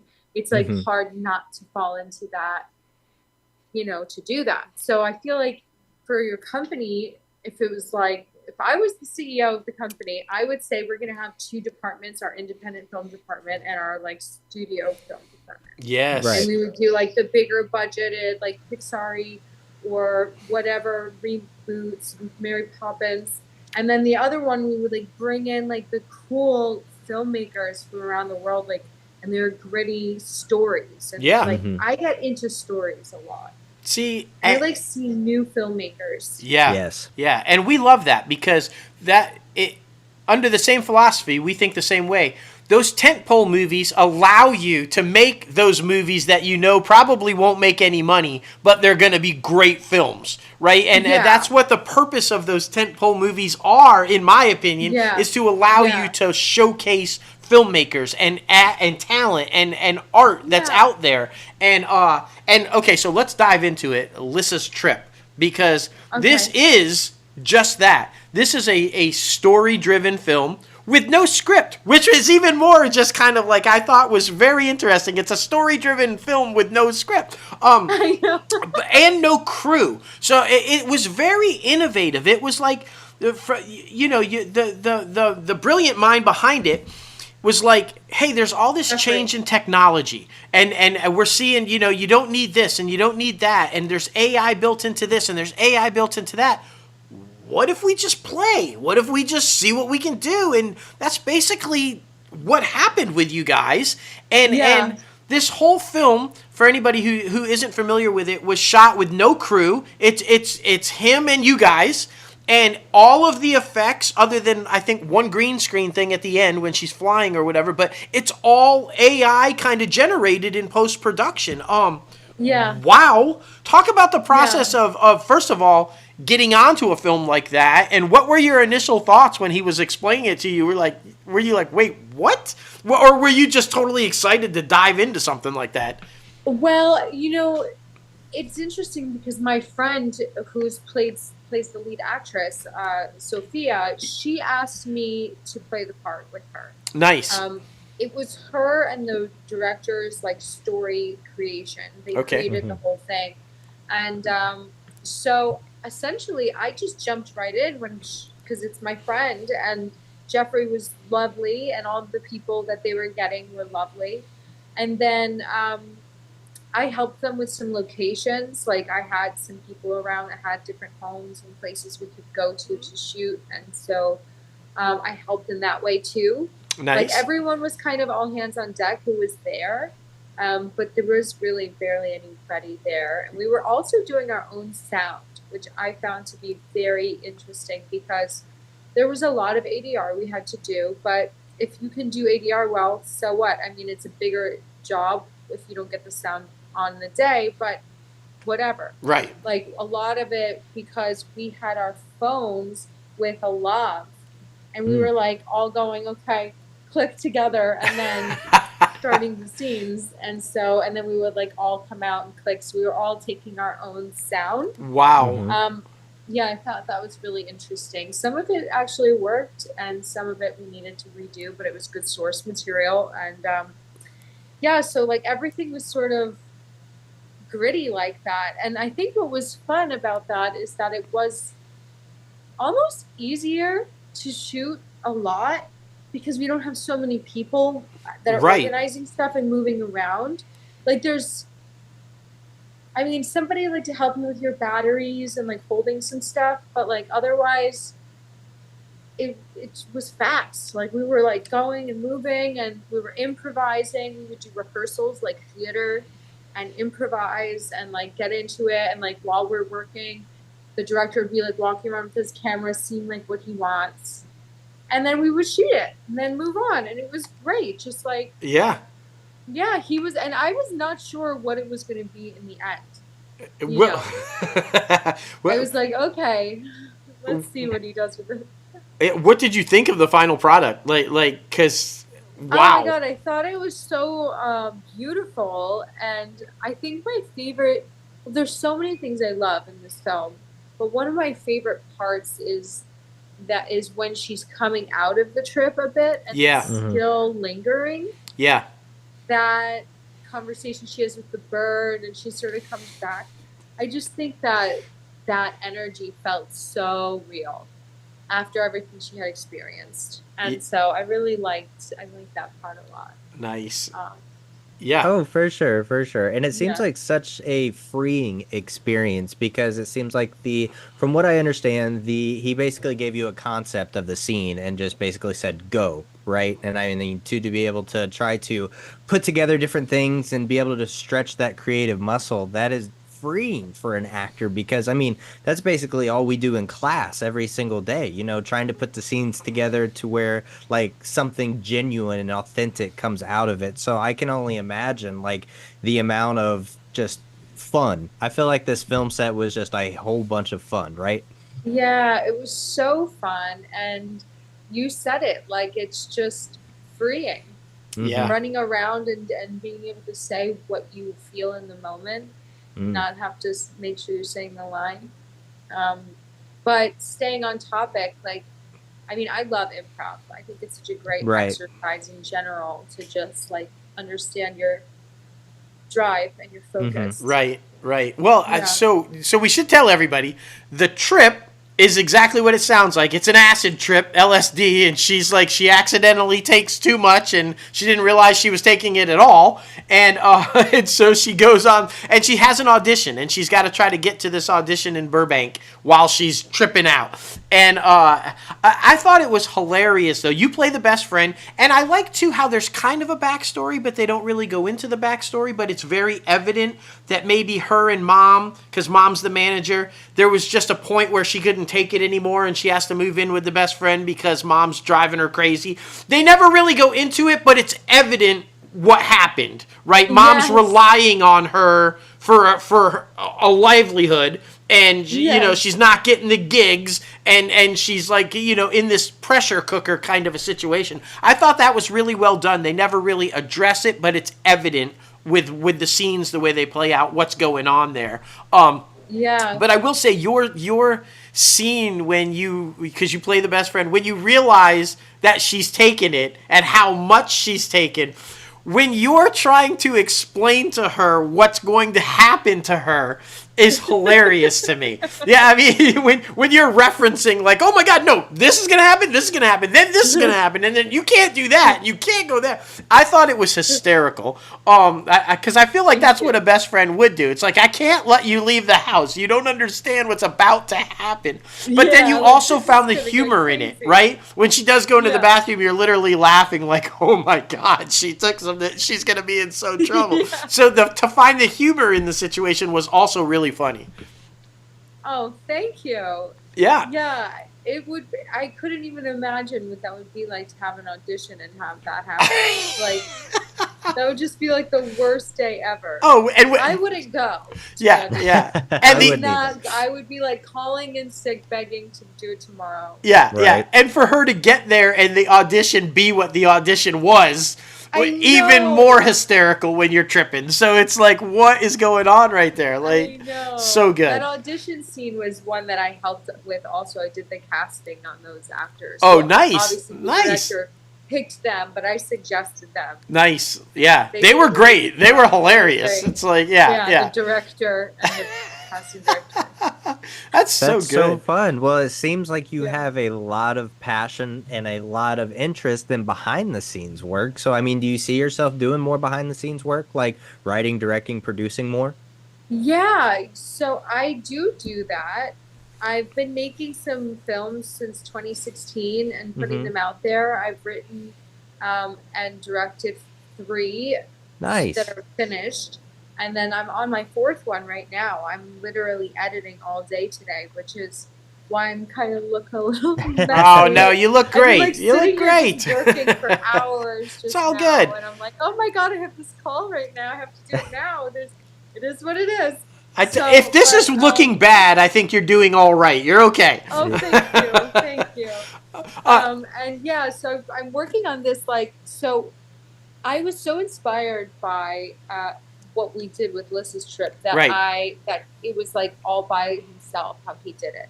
Right. So my friend and I, we got this amazing camera, and I just obsessed over the camera. I've never been the DP, but I know how a DP works. Like I know it. I've been around all of them, and like I love watching them, and I study what they do. And so I'm like, I'm going to do this whole movie by myself, do all the lighting, do the camera, get the girl. So I like wrote this script and I shot for 9 days, 15 hours each day, Wow. all handheld with Nice. a monitor on there and the mic because I don't really have mic, but I was like, okay, Right. I'll ADR it if I miss it. And I shot so much. So now I'm editing and it's looking so good. That's Awesome. Yeah. So I am really into like the full picture filmmaking. I find it to be so fun. Well, and if I'm not mistaken, you did one that kind of pokes fun at the industry, did you not? Like a behind the scenes Yeah. kind of like Really I'm cool. interested in that one because we're writing. Ours is dramatic though; it's not a comedic look, but it is a drama series that we're writing currently about the industry and taking stabs at what's going on at the industry and how people are trying to figure it all out. So I love anytime anybody is gutsy enough to go, hey, I'm trying to make a living in this industry, but I'm going to take a stab at it anyway. Like, so that's awesome that you did that. Yeah, it's about this actress who was like America's sweetheart, and it's not her dream. Her dream is to be like an Oscar actress. So, but her rival is like this Nepo baby Oscar actress, and she's like, so they have this jealousy. Yeah. And she's finally nominated for her first Oscar. So it's like a mockumentary of her and her team going through the Oscar race and like campaigning for an Oscar. But then she ends up like committing a crime because she goes so far. It's a comedy. It's really kitschy and funny, and it's like. It makes fun of more like it's making fun of the industry a little, but it's more like day in the life through this perspective. So, that's really cool. I mean, just to pull inspiration from anywhere, I feel like definitely helps out in the long run. And I mean, they always say write what you know. And I mean, with being in the industry, it always is so easy to write about the industry. That's for sure. Yeah. But what we like to do at the end of our interviews is hit you with a little popcorn questions. Now, these are questions that are meant to be fun. Some of them can be a little introspective, I guess you could say. But the first one is, what was the funniest moment or most memorable moment on this film set or any film set that comes to mind? On the one that I'm shooting right now? Or any that you've done, comes to mind? The most memorable moment? Oh my God, there's so many. I mean, I would say there's so much stuff that's jumping out to me. My biggest one, the first one that came to me was being in India. Mm-hmm. No, I wasn't in India yet. I was in Manhattan shooting the Bollywood movie. And I think it's the most memorable because it was like one of my first times I ever did anything really professionally, and I was one of the leads in this like big studio movie, and I was the only American girl. Everyone was Indian and speaking Hindi. Yeah. Wow. They were all so amazing. I made such great friends on this set. I got the whole script in English, and I got there and like we start rehearsing this very big major scene. Like I start on the day of doing like the climax of the film, and I have lines where I'm interjecting, and they start rehearsing and speaking all in Hindi, and I was like had an out of body experience, and I was like, wait, I literally studied this script inside and out. Like, thank God I did as an American, like but I was not expecting it to speak Hindi, and like the director was like, well, what did you think? Like, this is a Bollywood film. I'm like, I don't know what I thought. I think I'm just a naive child here. I don't know. Yeah. Talk about a curveball there. Right? Well, that would be memorable. I mean, that's a good one. That's not a story many people can tell. That's pretty awesome. Yeah, okay, so this next one, and you may have answered it already, but maybe you have a different one. We always like to say, if you could live in any film or television show, which one would it be and why? One that I've done or just that exists? No, just any film or television show that you could live in. Which one would it be and why? Oh, that is such a question. I feel like it would be like The Crown or something. Oh, Ooh. okay. All right. I think because I just love that era. It feels so simple, like without all the phones and electronics. Yeah. Nicer clothes, well thought out Nice. stuff. I don't know. I like that. Okay. For sure. Yeah. I mean, I'm always a big fan of period pieces too. So to be Yeah. able to go Yeah. back anywhere in, period of Yeah. time, I think is I really think it cool. would be a period one for sure. That or like if it was my biggest nightmare of like Pulp Fiction or something. Ooh, But I all don't know if I right. want to actually Yeah, go yeah, there. Right, you That would know. be fun exactly. for a night. That's hilarious. Oh, man. That's hilarious. If you could work with anyone, who would it be? Kate Winslet. Oh, Oh, you will. of course, of course. Well, Back which to that brings it 8-year-old full girl. circle, right? Back to Right. Titanic. Yeah, that makes total sense. Yeah, That makes for total sure. sense. I actually started making a movie that hopefully I'll still make it, but at one point I had Billy Zane attached. Wow. Nice. I was like eating lunch with Billy Zane, and I was like, I couldn't stop thinking about the Titanic the whole time. I didn't tell him, but I Yeah, was like, oh my God, you're him. that's awesome. That's awesome. All right, so now we're gonna get a little deep. We're gonna get a Okay. little. So, if you could go back and tell your 10-year-old self something, what would it be?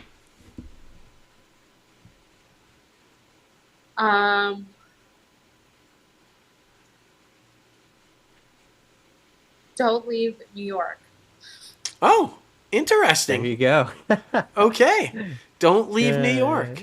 Yeah, it's a weird one, I think, but I had my life drastically changed when I moved out of New York City, and then when I came back, it all kind of went back. But it was Interesting. like this vortex of time that I'm like, what happened there? Like I Yeah. was Right. living in Los Angeles, obviously, Right. and I just feel so alive in the city. Like every single day, I'm creating and doing things, and there I felt so difficult to do that. Everything just felt so. I don't know what it was. Yeah. There was this energy where I felt stuck a lot. Mm. And part of me wishes I never, not so much don't leave New York, don't fire your agent. There you go. That's probably Yeah. the biggest thing. Yeah. Like I had the best agent in New York City, and she told me don't leave and don't go to LA. And I was like, I'm going and I'll get a new agent. Like that was the biggest mistake I made in my youth. Well, there you go. That's good advice. That's good It's advice. good advice, yeah. It's Don't- great Right. advice. Just stay, unless they're not doing anything. But if they're doing stuff, you're getting things, do not leave. Yep. Good. There Solid. it is. That's good. It's yeah, not, that is. The grass is not greener on the other side. Yeah. I love that. I But love trust your path, and if things happen, they happen, and they all happen for a reason. Because had I not done all of that, I probably wouldn't be a filmmaker today. That way, I'd probably be like so busy on those shows she was getting me all the time. Yeah. Well, there Right. you go. Right? Exactly. And not making my own art in my own voice. So Love that. it was meant to be. It Exactly. was meant to be. I know it's always so interesting to look at like each big step in your life and be like, what if I just took this step out? What if I just rearranged a few things? Like, how would that have turned out? Yeah. It's always so fun to kind of think about that, but you also can't get lost in that because that will turn into like an ongoing yeah. snowball You can't, like, thing. Resentment. Well, and Just- Exactly. we talk about it all the time too. I feel like we're not really in control. It's you will end up where you're supposed to end up, and if you go the wrong way, it's gonna put you back. The universe is gonna go, no, that was good, but you got to go back over here because this is where Yeah. you're going, right? I truly believe that you can mess up as many times as you want or make as many mistakes as you want, but it's gonna correct it because where you're supposed to be is where you will be, and that's destiny. Exactly. Exactly. Guys And are with so the beautiful. the fifth and final question, are you happy with your career so far? Yes. There you go. Yes, I'm really fortunate. I've had a lot of amazing experiences, and I can't wait to have more of them. But That yeah, so far so good. perfect. Well, fantastic. It's not perfect. No, but your answer was perfect because you're appreciative of what you've done and what you have, but you know there's more and that you're excited for the future. And that is a great answer. That is a great answer. Yeah. Thank you. You're welcome. Of course, of course. Well, listen, thank you so much for coming on the show and getting a little crazy with us today. We really appreciate it. And when the next film comes out, we'll definitely have to have you back on. Open invite. Please feel free to I reach would out love that. Of anytime. course. We're going to follow you on all of our social media so we can stay connected and all the good things. But like social media, it's all about, where can people find you? So be sure to let everybody know. Oh, please look at Taste the Vino. It's like a sommelier Instagram that I created, but it's actually my personal. Nice. So you're a wine drinker? I was. Okay. All right. Not so much anymore, but I used to really love traveling and tasting wine. Nice. Okay. All right. Well, that'll be an easy one to remember to tell people where to find you, so that's good. Yeah, I only use Taste the Vino. I have used other things, and I just can't. I don't have the bandwidth for anything more than that. So it's just all there. There you go. Yeah. Understandable. Well, listen, thank you so much follow again. You guys back too. Awesome. Oh, Thank for sure. you. Thank you. Thank you again. Take care, and we'll be talking to you soon. Yeah, thank you so much. This is great. All right. I Bye. feel inspired. Bye. See ya. Oh boy, I mean, it's always good to talk to other filmmakers trying to break into it, and especially in such an innovative way. I'm being a part of such an interesting film set to be like in the forefront of trying to make movies in a different way. I feel like is always very important. Oh, yeah. And, it's so inspiring to hear. This is a woman that had an agent, was getting gigs, was getting on TV shows, and she's like, you know what? I want to be a filmmaker. I'm cool with this, but I want to make my own art. I want to do my own thing. I mean, I feel like that's an awful brave move because in this industry, I feel like if you're lucky enough to be getting gig after gig and getting on shows, and it's a risk to go, I want to just step back and make my own stuff. It's a real credit to her that she was willing and able to do that, and so far, been successful. So Exactly, man. Exactly. Thank you again, Miss Williams, for coming on the show.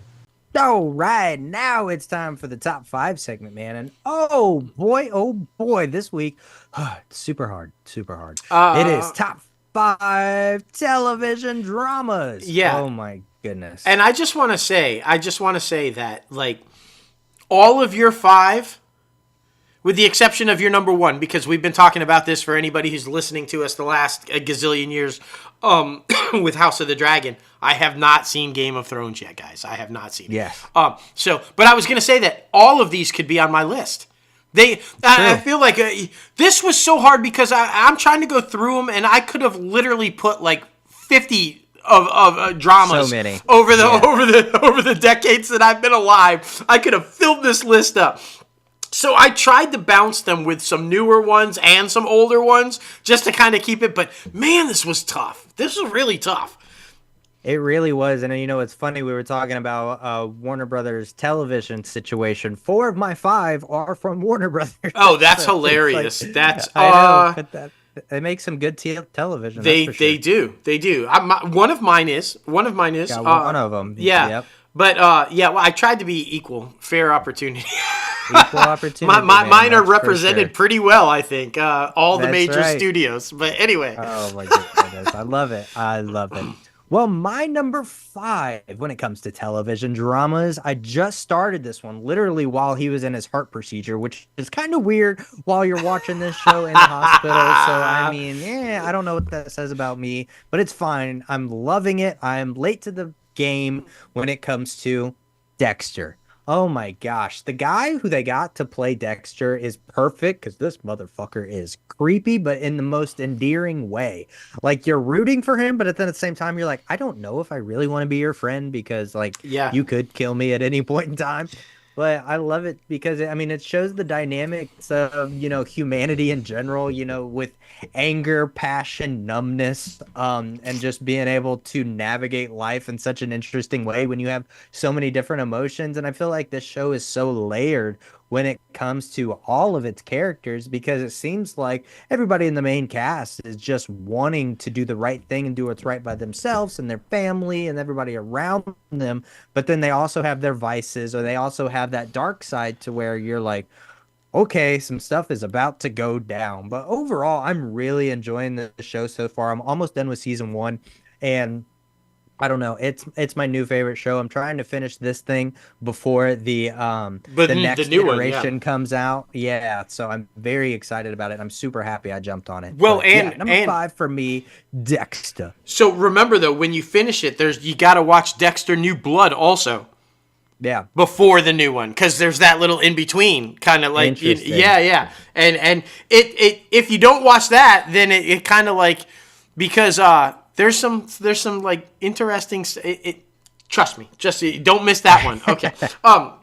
My number 5 is one of the single most brilliant shows that I have ever seen, from everything, from the writing to the cast and acting to the directing to the visuals of it all. I'm talking about Mad Men, which was a massive hit that launched many careers, you guys. But not only did it launch many careers, it made damn near everybody that starred in that show household names.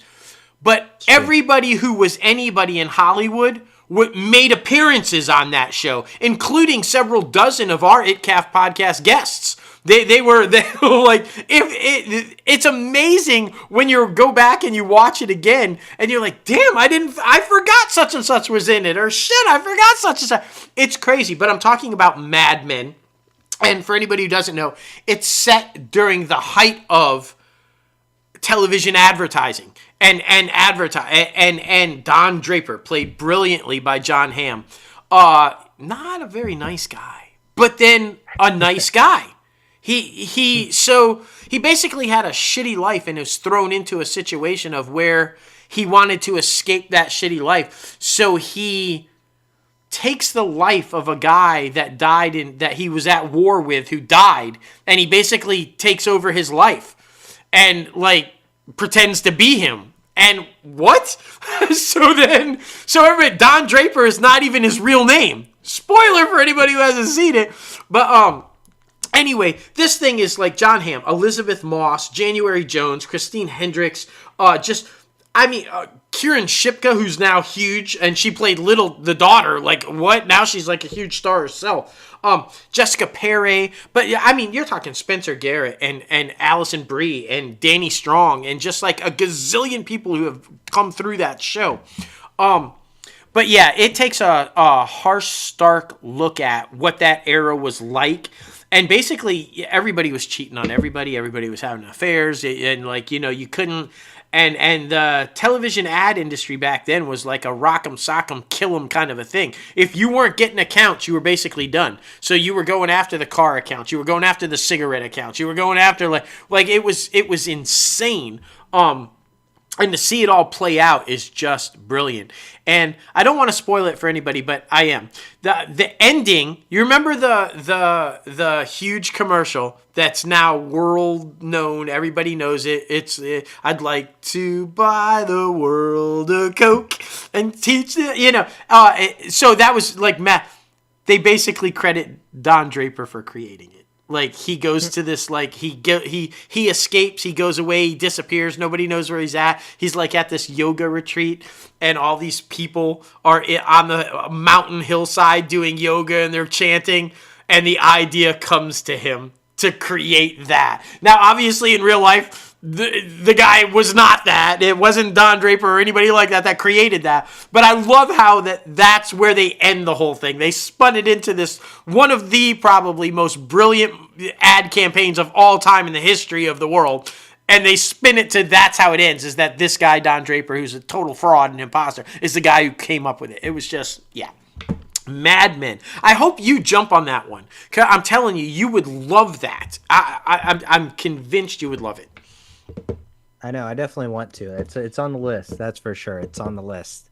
Number 4 for me goes to another one that everybody in Hollywood was on, maybe even playing as themselves. Yeah. And I'm talking about Entourage. Oh my goodness. Just a couple of guys from New York just coming out to LA to make it happen. And man, oh man, this is the definition of chasing the American dream and chasing what it means to be in Hollywood. And it just shows the overall joy that, that we all love while doing our process and while going through our own individual journey.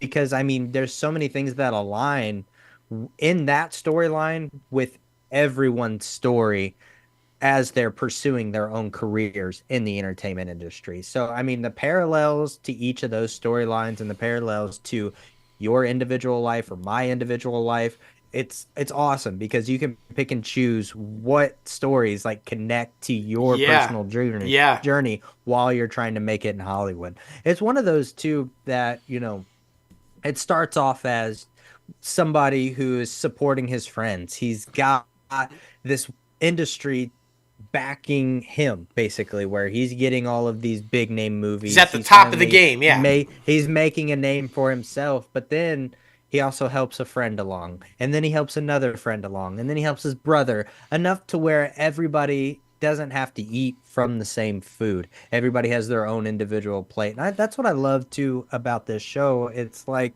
Vinny Chase is somebody who is so selfless and also so selfish at the same time. Yeah. He has so many different qualities as an actor and as a human being.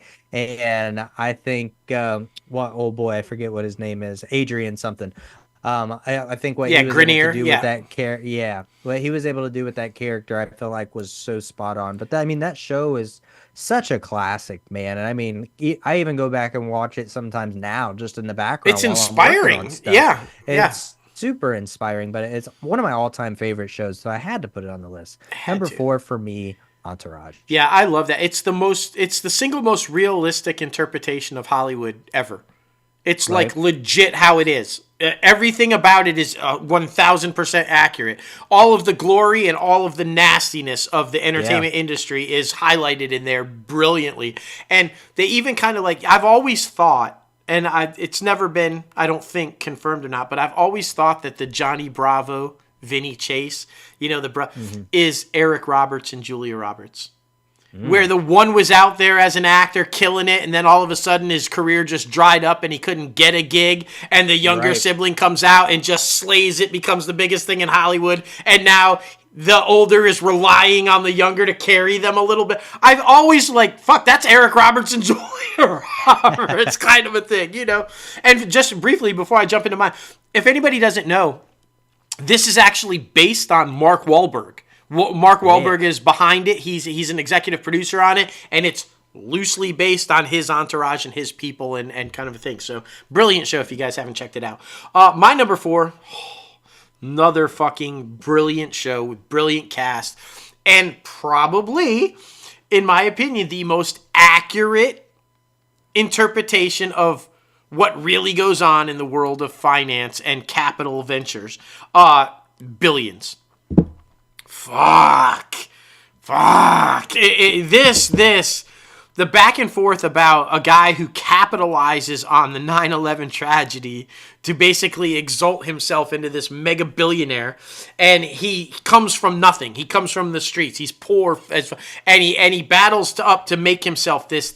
But it's the constant good versus evil, and where's the line between right and wrong, kind of and just the whole series is really always questioning that.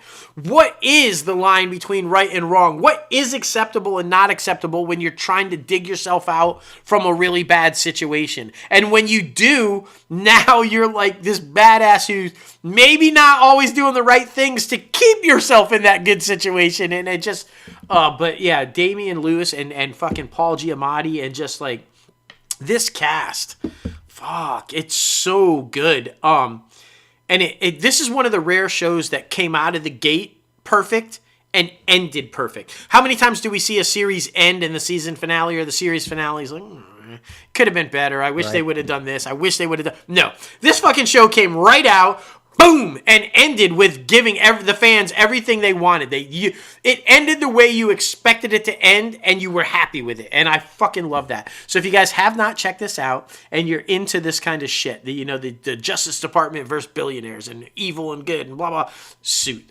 Billions. Check out Billions. It's fun. And again, another one where some of our guests are on that show, regulars on that show. It's brilliant to see all of our people in all these shows. So my number 4, Billions. That's for sure. My number 3 is probably the best version of a video game adaptation. This and probably the Super Mario Brothers movie. I'm talking about The Last of Us. Yes. Pedro Pascal and Bella Ramsey. So good. Goodness.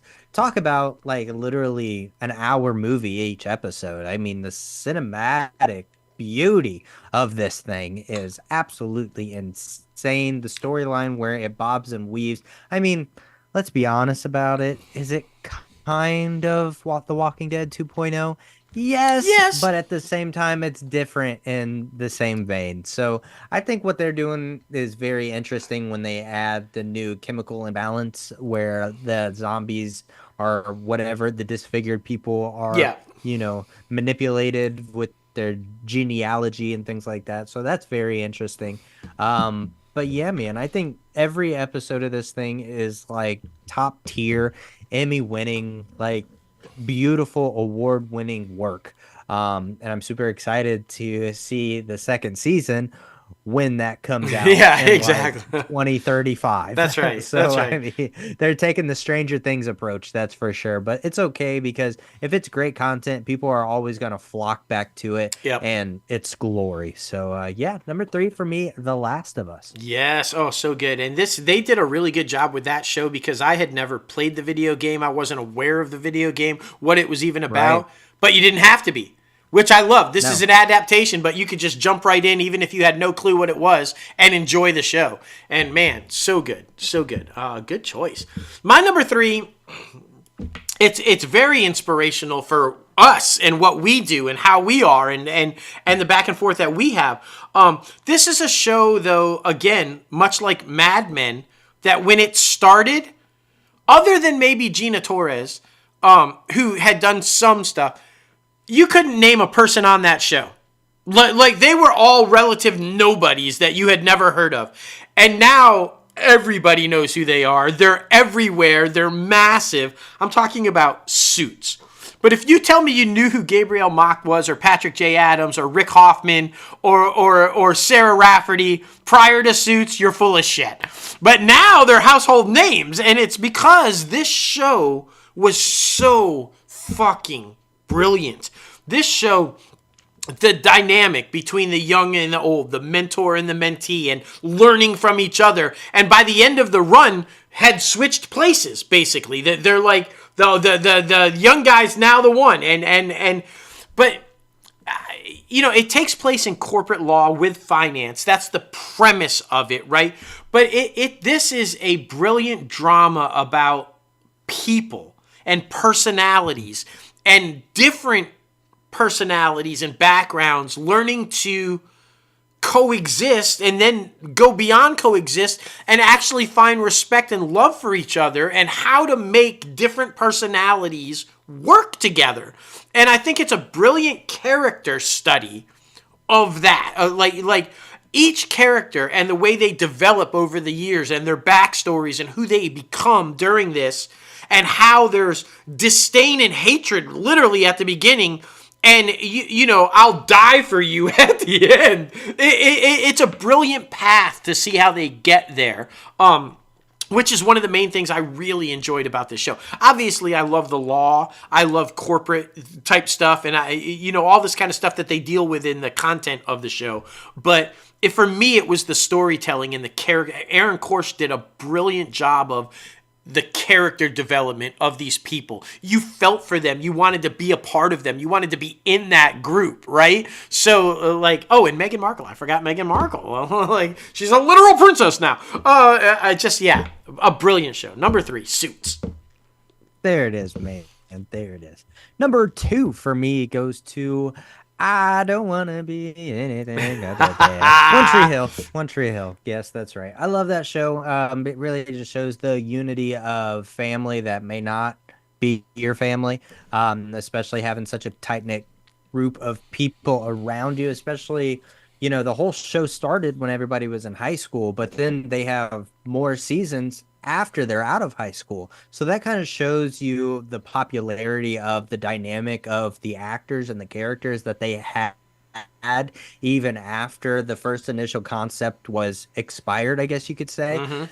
So it was always very interesting to me to see how they keep coming up with new storylines to keep the show fresh, to keep the show clean. Yes, do you lose some of your main cast members? You do, and it's sad, but they have a nice send off. But you also get in these new cast members to kind of fill those type of roles that pick up the same weight, if not more, due to different adult experiences that happen throughout the show. But it's one of those that, like we talk about all the time, blood is not thicker than water. I don't care what anybody No, says, yeah. the people around you, your friends who care about you more than your family, those are the people who are your ride or dies that are going to be with you no matter what. And this show is proof positive that. Did it have a lot of behind the scenes shit that was happening? Yes, by far. And they talk about it on the podcast. All the leading ladies of the first 6 seasons, they have a podcast now. That's how close they are in real life, too. Yeah. They have a podcast that they all do together. But I mean, they've all come out of it with such strong friendships, and it's always beautiful to see. So that's why number 2 for me is One Tree Hill. Great theme song, too. Oh my gosh, so good, so good. And yeah, we would love to have any of the main 3 women on the show. Any of them. Bethany, Hillary, Sophia. Open invite, man. Come on. We're huge fans. Just come on the show. My number 2. And the Television Academy can come at me, and I'll say, go fuck yourselves. Because this is not a comedy. It's a goddamn drama. Like, my number 2 is The Bear. And anybody who has watched The Bear will agree with me, this is a drama. I don't know why they categorize this thing as a comedy, because it is anything but. And I'm going to keep this very brief because this show is still on the air and I want people to watch it. And I do not want to spoil anything because everything is like an oh shit moment on this show. And I don't want to throw out any spoilers on there. But if you have not seen it, get your ass over to Hulu or Disney Plus and watch this show. It is absolutely brilliant about a family who trying to keep alive a family restaurant. There's some drama in the family that's been taking place prior to. There's drama taking place in the family during, setting up drama to come, no doubt. But I'll finish it with this, and I've said it on the show numerous times. It is a masterpiece in storytelling from start to finish. The script and writing, the directing, the cinematography, the acting, the color grading, the tones, just every single thing about this production is a master class in how to do it. That alone should be a reason to watch it. And any show that can pull off a 13-minute scene with all dialogue and have it be brilliant, never do you go, wow, this is lasting too long. This is boring. They need to wrap. No, you're on the edge of your seat the entire time. And when you can pull that off, you are fucking brilliant. So watch The Bear on FX. You can catch it on Hulu and Disney Plus. Just do it. Do it. You'll see why it's winning nonstop everywhere all the time. It's well deserved and fuck, man. So good, man. So freaking good. Well, the time has come. We are here. We are, my goodness. My number 1. I think it is the best show of all time. Really? Even with those last 3 episodes. Best show of all time. Wow. In my opinion. Wow. Definitely my favorite show of all time, but I think it's the best show of all time. You just have to get to it, especially the 2nd and 3rd season. Oh, I have no doubt I'm going to thoroughly enjoy it. I'll love it. I have no doubt because of House of Dragon, I'm all in on this thing. But that is a big statement. But Game of Thrones, man, I love it. so damn much. Like I've been thinking about going back and rewatching it just within the background and stuff. And I mean, the cinematography, the storytelling, everything about it was absolutely brilliant. There's so many different storylines that it's a very slow burn to where they don't even meet up until way later down the line, but you're so excited about it because there's so many different moving obstacles that it's very easy to keep up with. And I don't know, man, there's so much good. There's so much good. Like it's when you watch it, I'm super excited for you to start that at some point. But when you watch it, it's like nothing you've ever seen before. Like you think House of the Dragon is good, wait till you watch the original. Like it is. There's a reason why it was so big for Yeah, so yeah. long. But I mean, yeah, I don't have enough words in my vocabulary to talk about how much I enjoy this freaking show. But number one for me, Game of Thrones. And another show. That's another show that launched people into massive stardom. Literal Massive stardom. nobodies that are now household names and massive stars because of this show. Yeah. Which is, anytime you can find any content that can do that, it's good. So, Right. and speaking of, my number one did that same exact thing because really, other than Bartlett himself, not many people knew a whole lot of the other people on the show. Now, to say, they had done other stuff. A couple of them were on bigger shows. But for the most part, this ensemble cast was relative unknowns. My number one, and I'll echo you, in my opinion, is the single best show ever on television. In fact, so good, it changed television forever. They literally now, people shoot their television shows because of the way this show was shot. They even had to create equipment to be able to shoot the way this show was shot. I'm talking about The West Wing. Groundbreaking. Groundbreaking show from start to finish with drama, with the acting, the directing, the cinematography, and how they do the walk and dialogue. And you see it in every show now, but it didn't exist before The West Wing. Those walking conversations with nonstop talking didn't exist before The West Wing.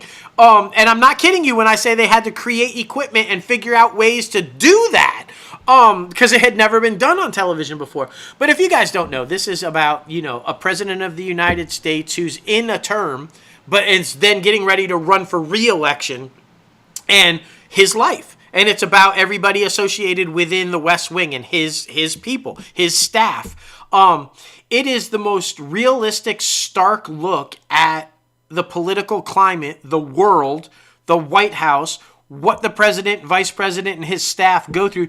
If you didn't know what a press secretary was, or who wrote the speeches, or what does the chief of staff do, what do these people actually do? You do now because of the West Wing. This was a definitive lesson in politics. And this show carries so well that if you watch it now, it stands up as well as it did when it originally aired, and we're still dealing with the same shit that we were dealing 25 years ago when the show was on. It's crazy how well it holds up over time and how well done it was.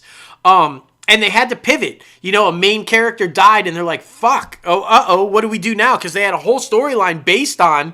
Yeah, I mean, spoilers here, but this main character was fucking running for president to be, and then they had to pivot the whole storyline basically, and change the way they ended it was just brilliant, from start to finish. And it was Aaron Sorkin who created this thing, but The West Wing, you guys, if trust me, go back, watch it, you'll be hooked. I can say too, this show is the one show. Maybe Suits, but even still Suits I haven't watched as much. But I think I've watched the entire run of The West Wing 12 times. And it's 7 seasons long. And this is when seasons were seasons. It's 26 episodes per season. So that's a lot of fucking TV. But I've just consistently every now and then go, I gotta watch me some West Wing again. And just start, It's so good. It really is, man. It really is. It's a great freaking show, and damn near every time you watch an episode, you might cry because the dialogue is so Oh my good. God, yeah, just so good. Talk about That's character for sure. development, right? Oh, Yeah, that's for sure. Oh my goodness. Well, we want to know, what is your favorite drama television show? Be sure to comment below in the YouTube comment section or in the podcast comment section or on X threads, all the good places where you can find us. We love the fan interaction, so please be sure to do so. We're very curious because there's so many good shows out oh there. So yeah. we know we couldn't list all of them. So please let us know yours. Oh my goodness. Well, now we're heading over to the box office recap from last week. Like we said before, Deadpool and Wolverine did come in at number one with $97 million at the box Yes. office this past weekend. Twister still holding on to number two with $22.8 million. Trap at number three with 15.4. Despicable Me at number four with 11.4. And then Inside Out 2 for its final week in the top five, I feel like, with $6.8 million. It had an amazing run, though. So Oh yeah. Disney is popping champagne bottles. That's for sure. Without doubt. But we talked about it a little bit in the industry news. New movies that are coming out this week. It ends with Us, Borderlands, Cuckoo, The Last Front, and Kneecap in select theaters near you. So over the next week, probably until we come back for the show, I'm going to try to see three movies. Trap, already got the tickets for it. That's a check. No problem. I'm going to try to see It Ends With Us. And then I'm also going to try to see Cuckoo because that one looked crazy. It does. It does. So that'll be very, very interesting. But we'll see, man. We'll see. You're not going to go see Borderlands? I know you're a big fan. Yeah, I think I'm gonna miss that one. I mean, that's valid. That's valid. I'll probably catch it on a streamer when it gets there, but yeah, I'm Yeah, probably if it not gets gonna there, it's go. got to find a home for it. But yeah, yeah. Yeah, exactly. But movies you can still go see in select theaters near you. We got A Quiet Place Day One. Did you see that one Long yet? Blades.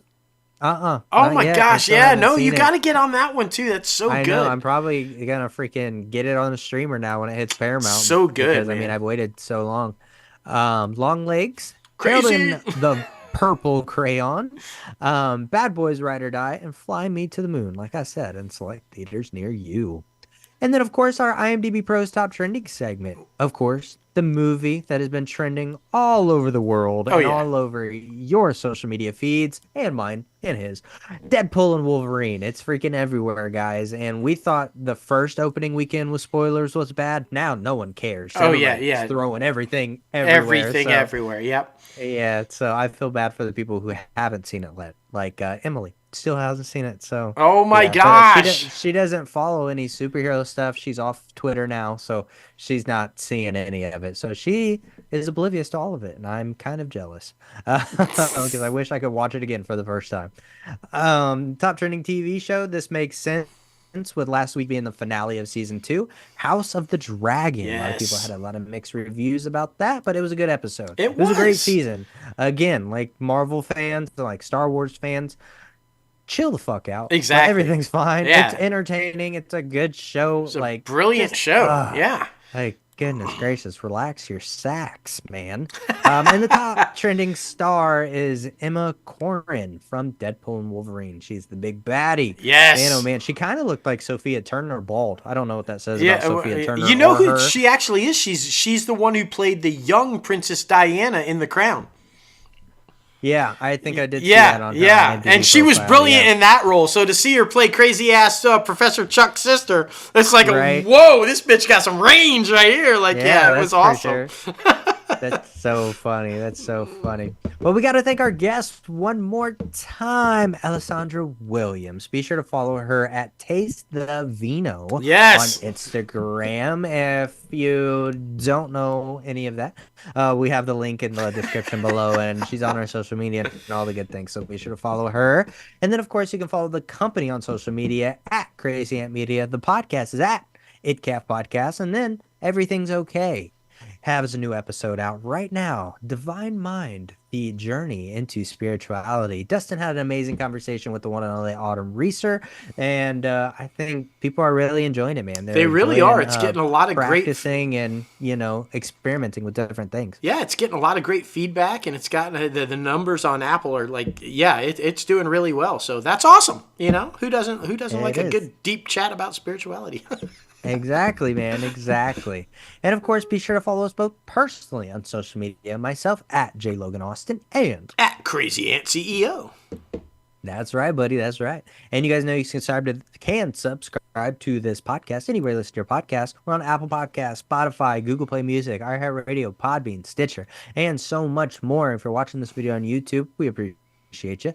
Be sure to hit that like button below, though, and subscribe to the channel for all the latest and greatest notifications coming out of Crazy Ant Media. And then, of course, visit our website, www.crazyantmedia.com, where you can find out anything and everything you need to know about Crazy Ant Media. We are going to be doing a reconstruction of the website to just give you a little bit more information about us, to let you know that Crazy Ant Media is actually a family-run business. I know. Wait, Why what? didn't we think of that before? What? I know. Why didn't we talk about that before? But The yes, fuck do you man, mean? we're You're super related to me? excited. What? I don't Yeah, I understand. had no idea. I had no idea. It's the best kept Super secret in excited Hollywood. about- No. But yes, we're super excited about the rebrand, revision, and all the good things. It's going to be great, and I think it's going to do big things for the company. That's right. But we're also very excited about this new format. We were talking about it before and in the middle of the show. We really enjoyed this conversational piece. Let us know what you thought about it. I think, it shows a lot more of our personality and a lot more of our in-depth knowledge on these big subjects. And, you get a little bit more of juicy content, if you could say that, with this. So I really enjoyed that. Me too. I love, because it's nice to have our listeners get a little inside of what we are, because that's you and I every day. We have conversations every day about things that we're passionate about, or we'll be like, did you see this? Did you see that? Kind of. And so to be able to just kind of give that little, piece of us to our listeners and our fans, I love that, because I think it's one of the reasons our interviews always do really well. People like when we just chill and talk, and we discuss what we love and who we are. And so incorporating the news now into that format, I think is going to be a really fun way to continue to move forward. I loved it.